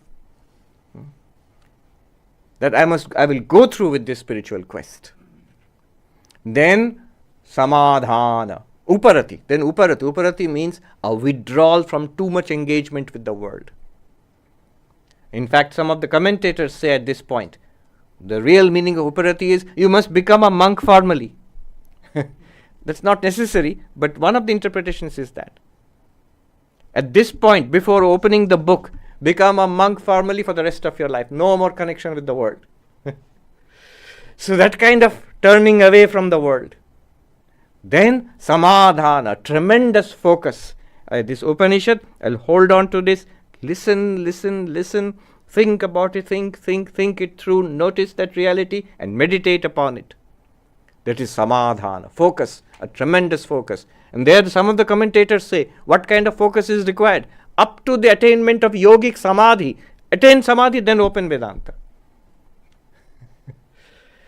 It's not an exaggeration. If you see, when Totapuri comes and teaches Sri Ramakrishna, already he is samadhi one. He has his daily samadhi and visions of Kali and Savikalpa samadhi is already attained. Many times over. So it's not some kind of academic exaggeration, theoretical. It's actually demonstrated in the life of someone like Sri Ramakrishna. And then, any more? What a list. Shraddha, and tremendous unshakable faith in the text, in the teacher. Although I don't get it now, I am not enlightened now, but I know this is true and I will try to get and become enlightened. That kind of unshakable faith. And then finally, last one, fourth. We are on the third so far. Third, sixfold treasure. Shamaha, 1. Damaha, 2. Titiksha, 3. Uparati, 4. Samadhana, 5. Shraddha, 6. Then the fourth one is mumukshutvam, intense desire for enlightenment, for freedom. Intense desire for freedom. You say, count me out, I'm going back home. You can ask the Swami for, can I get a refund? This Upanishad will make you ask for a refund another time. Too few times it will make you ask. This is not for me. And yet there is hope. Why there is hope? One teacher, I didn't notice actually, one teacher, monk in Haridwar, Haridwar, he pointed this out. He said, Mahatma ji, Shweta Ketu ko dekhiye. Look at Chandogya Upanishad, the student who was told, you are that Tattvamasi. Famously, at the source of our Vedanta. Who is the student? Shweta Ketu. One of the worst students you can think about. What are his qualifications? He is arrogant.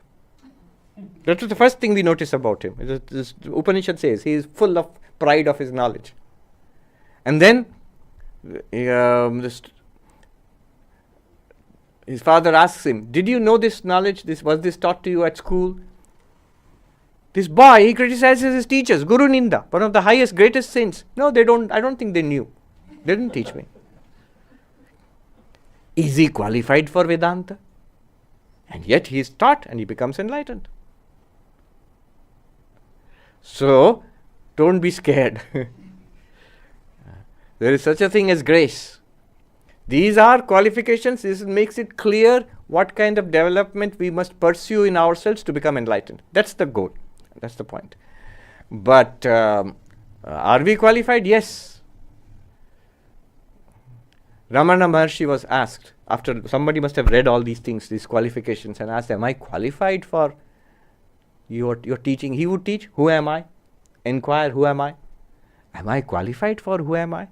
And Ramana Maharshi said, did you say I? If you can say I, you can ask, who am I? All of us are qualified then. If you can say I, yes, I, then you can find out I of the I. So am I qualified for I of the I? Yes, I can say I. Therefore, I have a right to know what is the I of the I. Who am I? I have a right to know that. So we are all qualified in that sense. And in general also, if you see the distinction, the discernment of the eternal and the non-eternal, if we didn't have it to some extent, why would we even sign up? Why would we be interested in spiritual life? And many of us, most of us, we have been interested in spiritual life for years. If we didn't have a certain amount of dispassion, why on a weekend in Berlin would you spend time studying a 4,000-5,000 year old philosophy? You have some dispassion for the world. The pull of the world is not strong enough to pull you away from the retreat. So we had dispassion. And the control over ourselves, to the extent that you are sitting for hours and hours listening to abstract, dry philosophy, well, a lot of control. We are to be commended. So we have, to some extent, definitely we have, the idea of that single word. All of this, what I am saying, is contained in the single word in the Upanishads, dhiraha. To the extent that I measure up to that word, enlightenment is guaranteed. One Swami, one master said, if we have those qualifications and you come to Vedanta, enlightenment is guaranteed. If we do not have the sufficient amount of those qualifications and we come to Vedanta, we will leave after feeling that I learnt a nice philosophy. Are you enlightened? No, I don't think so. So either way. So dhiraha, who is qualified? What is the result? Freedom from all suffering, attainment of fulfillment, right here, right now. And after death, the bodiless liberation. That is the result. What is the teaching? Find out that. Eye of the eye, ear of the ear. So now we say, good, sign me up. I am ready to find out the eye of the eye, ear of the ear. Please go on, teach me. Upanishad, very shocking. He will give another thunderbolt next mantra. We are ready. Yes, master, please teach me the eye of the eye, ear of the ear, nose of the nose, mind of the mind, speech of the speech. Please teach me. The master says, na tatra chakshur gacchati na vag gacchati no manaha na vidmo na vijanimo yateitad anushishyad. Says, please teach me, master. I can't. What? Why can't you teach me? You know, right? You are enlightened. You know. I don't know. Na vidmaha. We don't know. You don't know what you're talking about? No. We will see in the Upanishad later on. In fact, that is the right answer. But at first it seems shocking. Why did you advertise that we are going to teach you eye of the eye? You say you don't know the eye of the eye? No, we don't. Na vidmaha. Anybody else? In the Berlin area who knows? Can we go there? Na vijanimo yateita danushishyat. We don't know of anybody else also.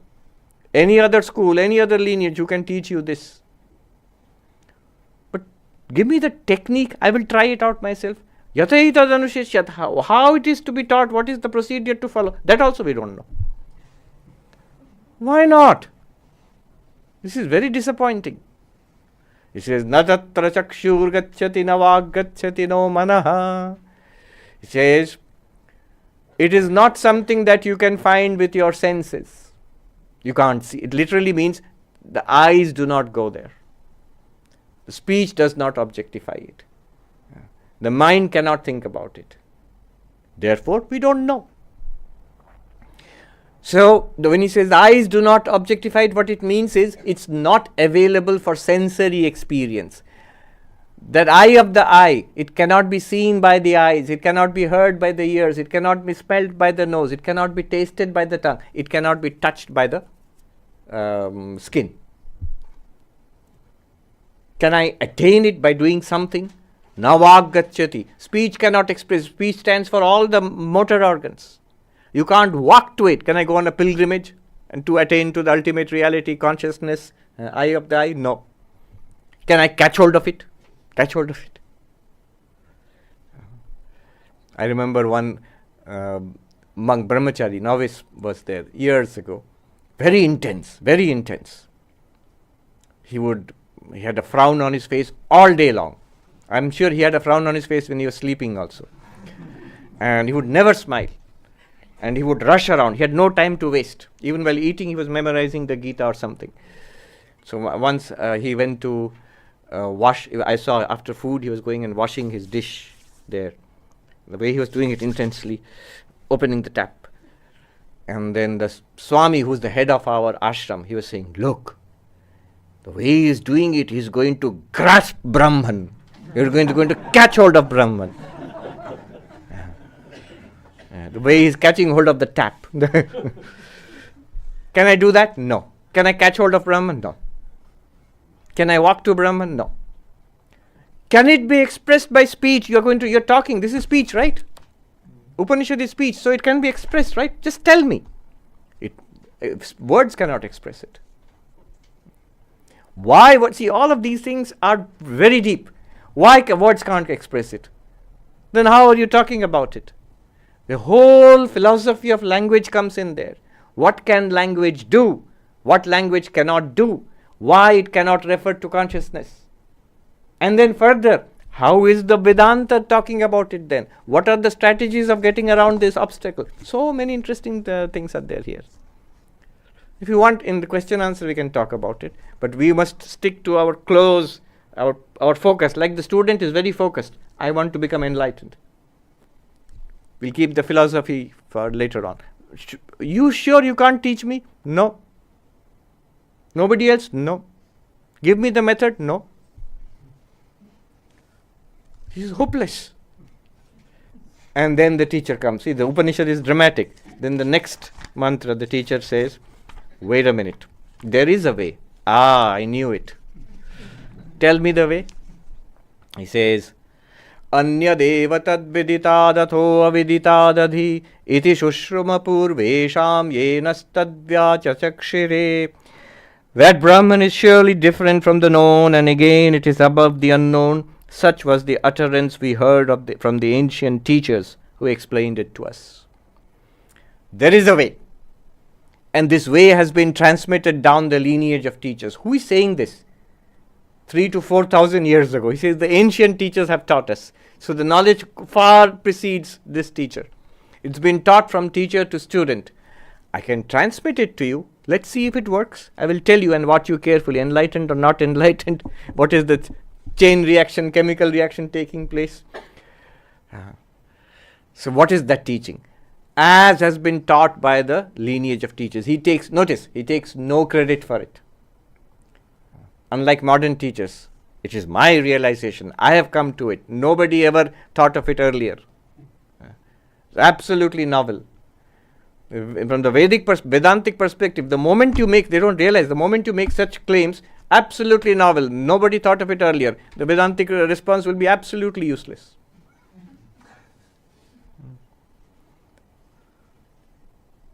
So, one student came to a monk.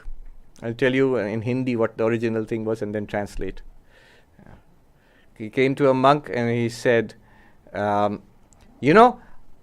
was a student of this master who has taught me stuff which is not there in your Vedanta or the Vedas, in any ancient traditions. All absolutely new. My guru has taught me this. And the monk said, why are you abusing your guru? In Hindi he said, "Kahe guru ko gali deta hai?" It's a term of abuse from a Vedantic perspective. If you say, my guru has taught me something which is not there in any tradition, in any scripture, then you don't realize. It's an insult. You're insulting your guru. The greatness of the guru is in transmitting this ancient knowledge in its pristine form so that it works upon you as it has worked upon him, hopefully, and in the lineage of transmission from teacher to student going back to time immemorial. So, he says, not my credit. I have received it from my teachers, from this ancient lineage, and I am transmitting it to you. Let's see if it works. What is that teaching? Again, by now you must be aware, once bitten, twice shy. So the Upanishad is not going to give us a straight answer. It says, this is the teaching. It is other than the known, it is other than the unknown. Find out that which is other than the known and other than the unknown. One of the most profound sentences in all Upanishadic literature. The more we will excavate this, more we will dig into it. Consciousness, awareness, or the self. The moment you say it is other than the known, then clearly we are saying that it's not an object of knowledge.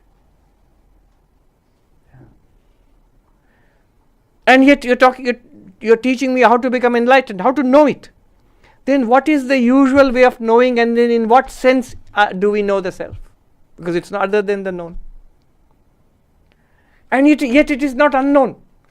See, our binary is, everything is, either we know it, there's a slice of the universe which we say this is our knowledge, and the rest of it is unknown. Right now I can't see what's behind me. You can see what's behind me.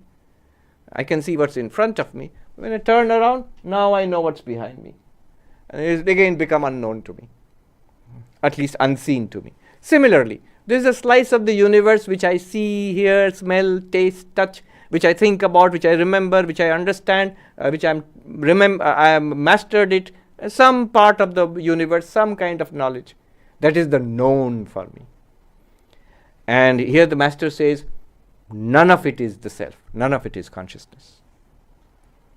All right, then there's a vast part of the universe which I don't know. He says, none of that also is consciousness. But that's all that there is. The known and the unknown. A and not A. It exhausts the universe. What's beyond this?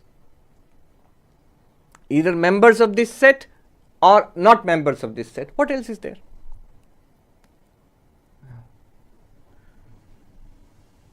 Here it is. So one might think that, so does it not exist? Self-consciousness? Is it not real? Does it not exist? And yet it does. Because the one thing that we can be sure of is that I exist. Descartes' great discovery, right here. Descartes. We all study Descartes because in school we have all studied Cartesian, XY, Cartesian plane, X, Y, Z coordinates. But besides being a mathematician, he was a great philosopher. And he's famous for, in the Cartesian meditations, he's famous for that very insightful line, cogito ergo sum. I think, therefore I exist. The cogito ergo sum means I think, therefore I exist. What was his project? His whole goal was, can I put knowledge upon firm foundations? It's a very interesting area of study. In those days, they were looking for the certitude of knowledge. They were very interested in geometry. That's why Spinoza, another neighbor, his whole ethics is like a geometry treatise. That you can derive one thing from the other, everything will be certain, like mathematics, like geometry. So can I put all human knowledge, science and religion and all of that on firm foundations? So how to do that? First of all, start by what is called universal skepticism. Doubt whatever can be doubted. What can be doubted? I am here sitting and seeing all of you. Is this real or not? It can be doubted. I may be dreaming. It may be the Matrix movie. Who knows? Yeah.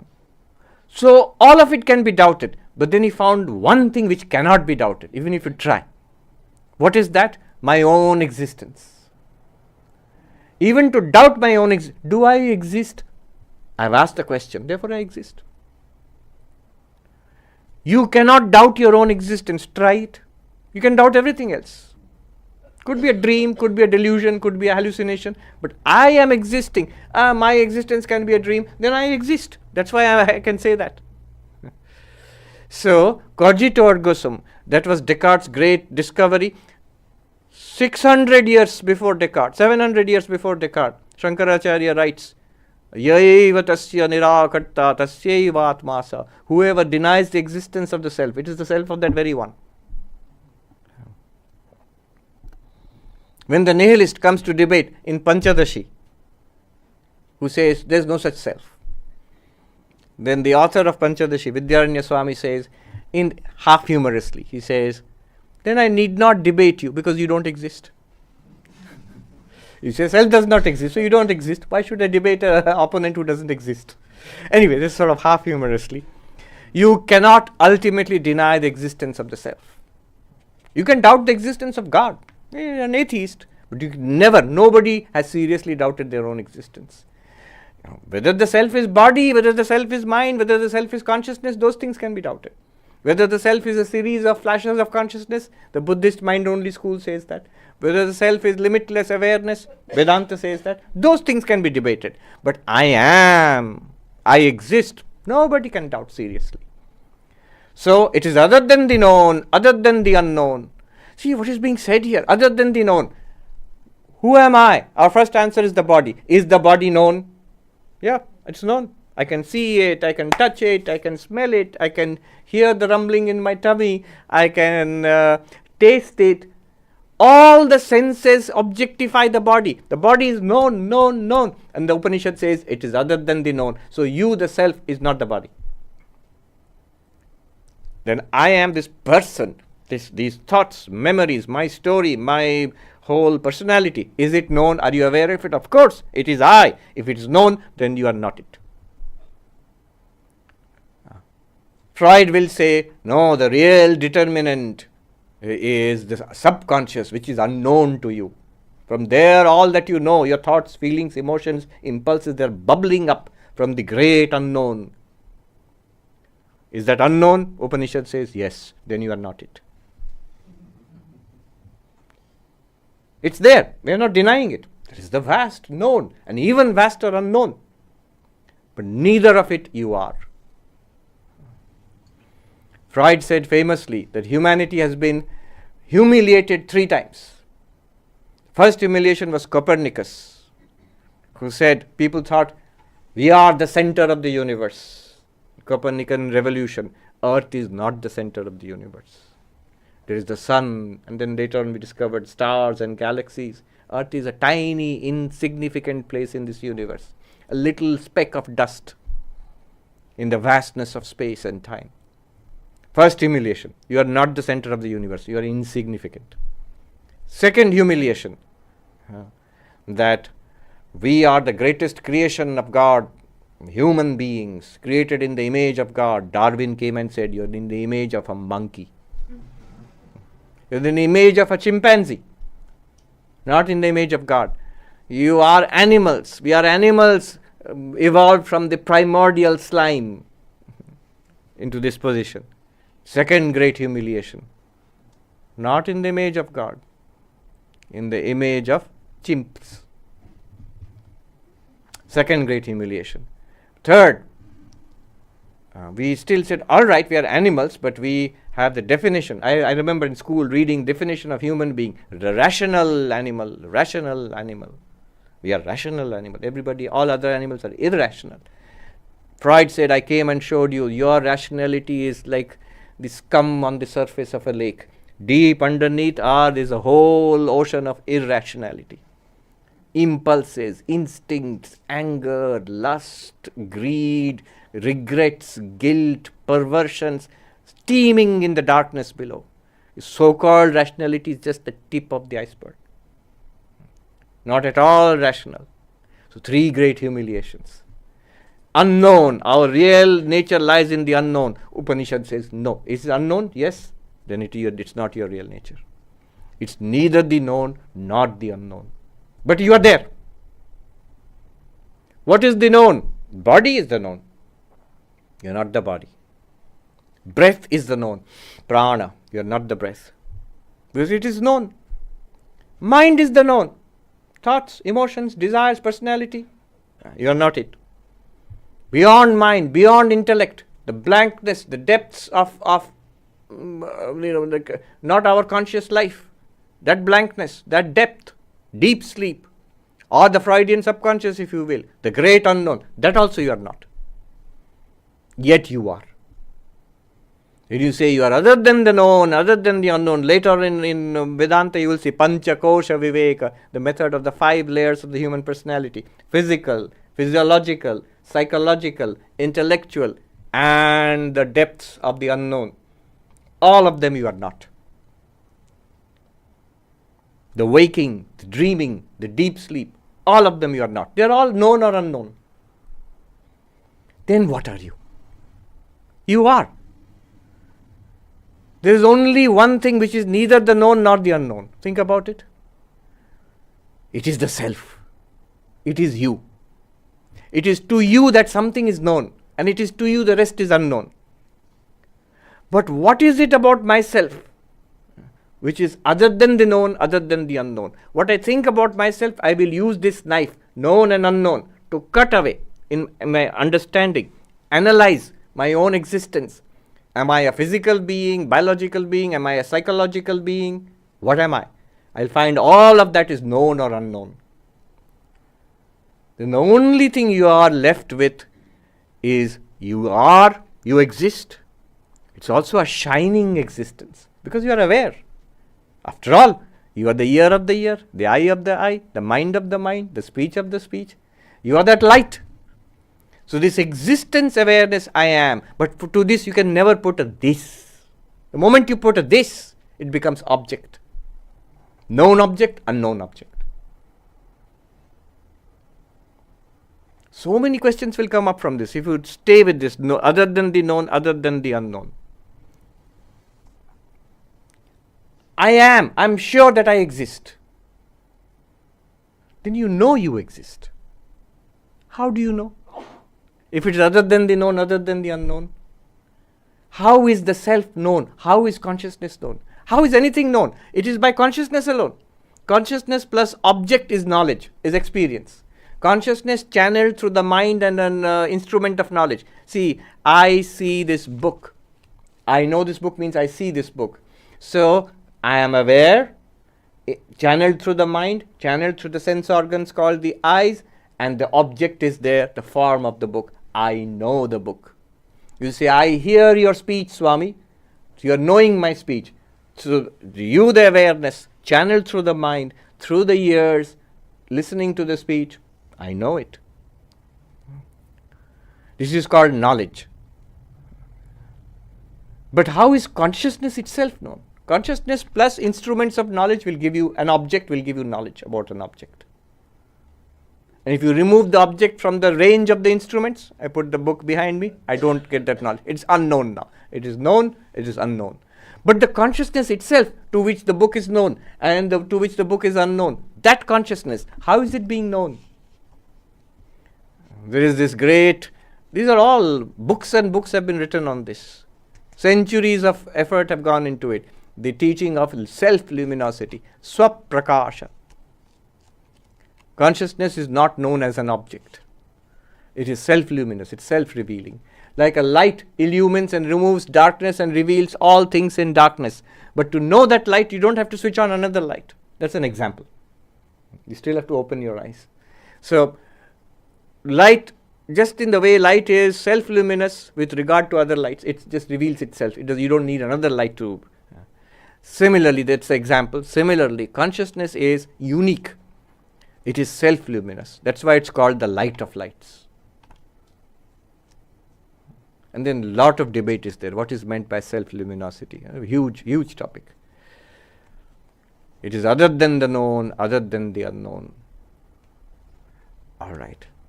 Let me leave it here and time for some reasoning. A little bit of hearing has been done. The core teachings have been heard. Now some reasoning, questions, objections, observations. Raise your hand. How will you do? You'll send the microphone. You have to aggressively raise your hand. Yes. So he will come to you with the microphone. You have to make yourself seen. Pranam. Not unknown. Pranam Swamiji, Rajoshi here. Yes. So this statement that it is other than the known and other than the unknown, and the statement that it is common to both known and unknown, Yes. are they equivalent, or like? And the other part of the question is that where lies the known and the unknown? What makes what enables knowledge? Yes. So what enables knowledge? I just spoke about it. Consciousness enables knowledge. That's why it was called. What is knowledge? Seeing, hearing, smelling, tasting, touching, thinking, understanding, remembering. All these are experiences. What enables these experiences? Consciousness. That's why it's called eye of the eye, ear of the ear. The materialist will say, what enables experiences? Eyes, ears, brain, nervous system. The Upanishad will say, no. It is the eye of the eye, ear of the ear, brain of the brain. So, consciousness enables knowledge, experience, knowledge. Here we must be careful. In our age, the age we are living in, there are machines and systems which gather knowledge without being conscious. The camera is recording stuff. And if you add an AI to it, it will analyze what is recorded and gather a lot of information about it. There are AI agents roaming around which are extracting information from whatever we do online or even physically without being online. All the cameras which are recording us, our own mobile phones which are listening to us. Isn't that knowledge? Yes, it's certainly knowledge. It's big knowledge. It's what is called big data. So it is big knowledge. Companies are paying billions of dollars for that data. But that knowledge, we are distinguishing, Upanishad distinguishes it from seeing, hearing, smelling, tasting, touching. There is one thing that distinguishes. That kind of knowledge. In one sense, you can say the camera is seeing, the microphone is hearing, your phone is seeing and hearing, yet there is something lacking there. That bright being which is talked about here, which gives us the experience of seeing, hearing, smelling, tasting, touching, enjoying, suffering, that is not there in the camera, in the microphone, in the phone, in the AI, it's not there. Is AI conscious? Can AI be conscious? Big question now. That's why you see why consciousness studies has become a hot subject these days. Clearly, right now, AI is not conscious. You will say, who are you? Who made you an expert? The Americans will say, who died and made you king of AI? No, I don't know anything about AI. But you ask the experts themselves, have you programmed your AI to be conscious? If you see how they program the AI, I was taken to labs, robotics labs, AI, where AI work is going on. It's so painstaking, so hard. It takes so many grad students, so many PhD students, so many scholars, the professors, and multi-billion-dollar labs where these machines and AIs are trained. So if you ask a question there, how much of this effort are you putting into making this robot or this AI conscious? You know what the answer will be? Zero. Some of the students and professors may be interested in marginally what is consciousness. But if you see the actual work that is going on the ground, none of it has any connection with consciousness. But it has connection with seeing, hearing, smelling, tasting, touching. In fact, I went to a lab when this work is going on, cutting edge lab in the United States. I won't say any more because I don't know what is secret and what's not secret, and they'll stop me at the border and tell me to get out. So, but I'll say this much. When I was seeing how the robots are being trained,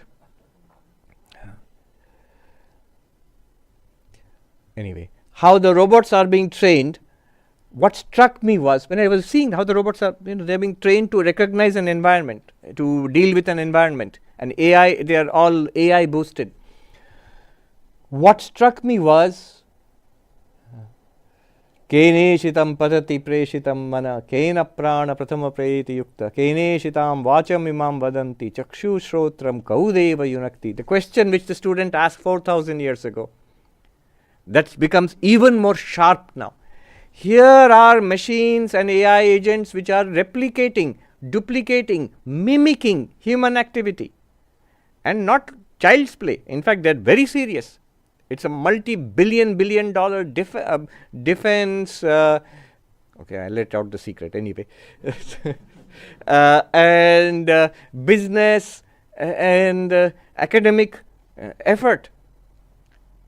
Yet, at no point is that shining being being invoked anywhere there. Which was so stunning for me to see that our latest developments in technology are reaffirming this question. That this distinction between consciousness and all these activities.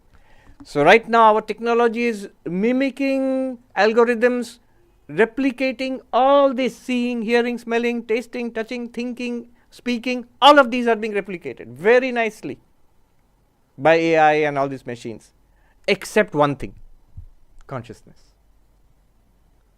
How strange. Not only it is not being replicated, if you ask those people, the most brilliant minds working in AI, about consciousness in AI, they will say, we have no idea what you are talking about. We know what is consciousness because we are conscious.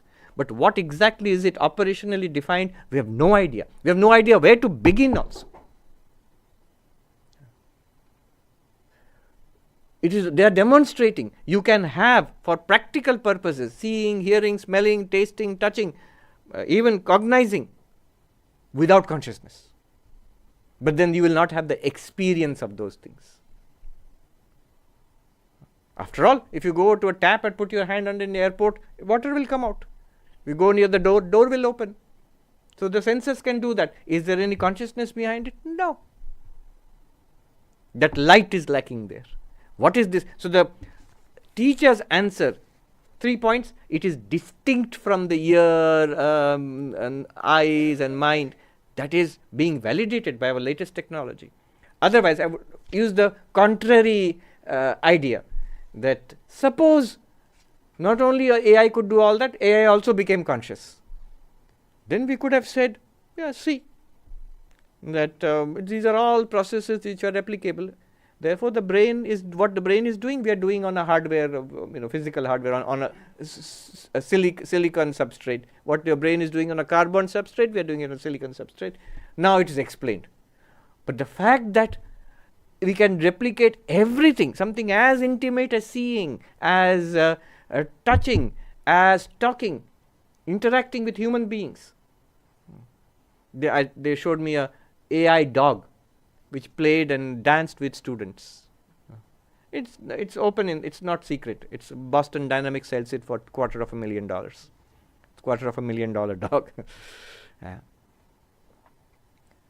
It can do all that without being conscious. That means consciousness is distinct from all of this.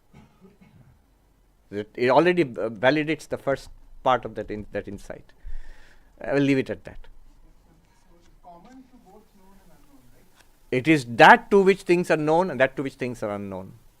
Yeah. Anyone? Yes.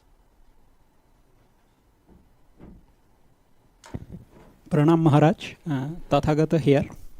So we understood 3 takeaways about consciousness, that it is not mind or senses or brain. Not the body. Not the body. Not the senses. Yeah. Not the mind. And then it is right there, and it is one. It is one. So now I have a question about this third point. So when you say it is one, so what do you mean? So I of I and you of you being, so the is consciousness discrete? Or it's just the same consciousness? So these are things which we will take slowly. I'll give you the answer first. I'm not like the Rishi of the Upanishad who will give you an elliptical answer. I'll give you a straight answer. But a straight answer is often a useless answer. This answer is very useful. It will guide you further in your investigation. The straight answer is, according to Advaita Vedanta, consciousness is not discrete.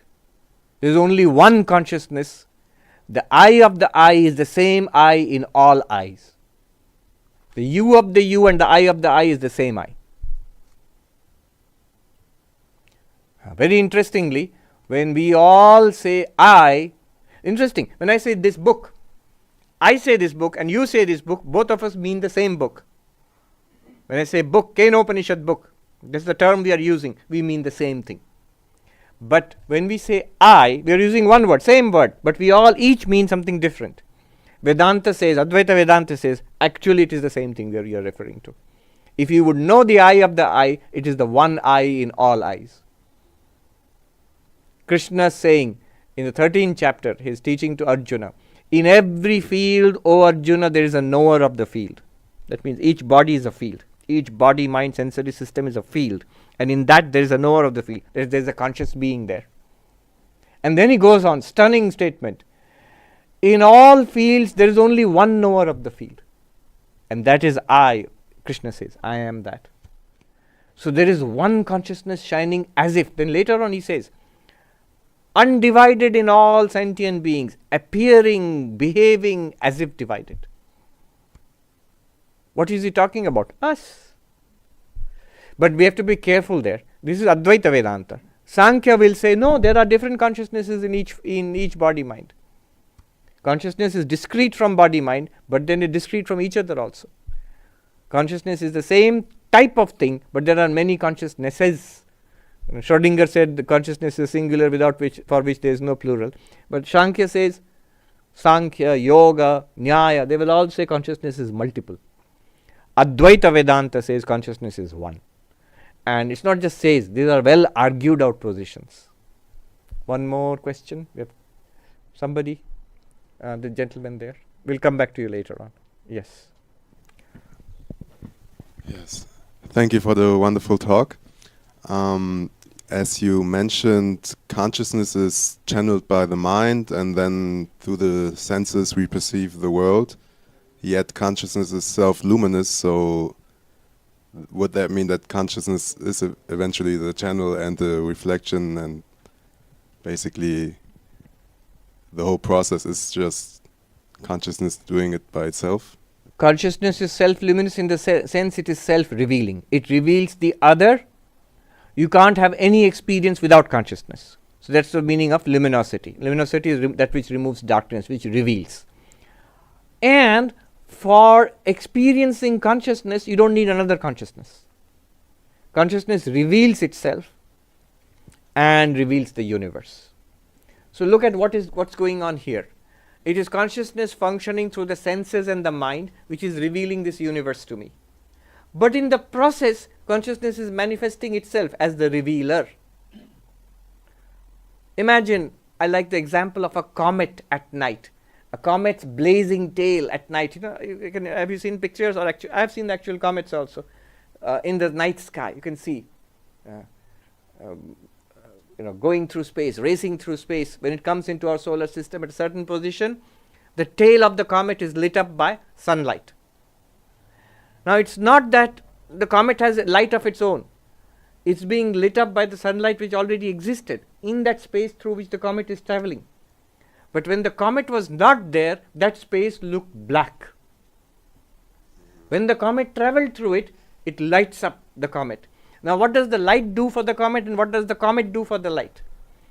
The light reveals the comet, illumines the comet. You can see at night the comet and the tail of the comet. Brilliant display. But what does the comet do for the light? It reflects, it manifests. What was there, light was there already before the comet, but it looked dark because there was nothing to reflect it. It becomes obvious now that the comet makes the light obvious. Our experiences make consciousness obvious. Our experiences, objects manifest consciousness. Both the known and the unknown. The known manifests consciousness as I know this conscious experience. The unknown manifests consciousness as I don't know that. But consciousness is manifested in both cases. The object, known and unknown, manifests consciousness, and consciousness illumines the object. When it does so through instruments of knowledge, we say we know the object. When it does so as an absence of knowledge, we say we don't know the object. But in both cases we are conscious. Consciousness illumines the object manifests consciousness. Now, what you're asking was different. Is the mind, the brain, the object, are they all in consciousness? That will be the ultimate position of Advaita Vedanta, but we'll go there later on. Alright, let's bring this to a close. The next session will be a very different kind of session. Om Shanti Shanti Shanti. Hari Om Tat Sat. Shri Ram Krishna Arpanamastu.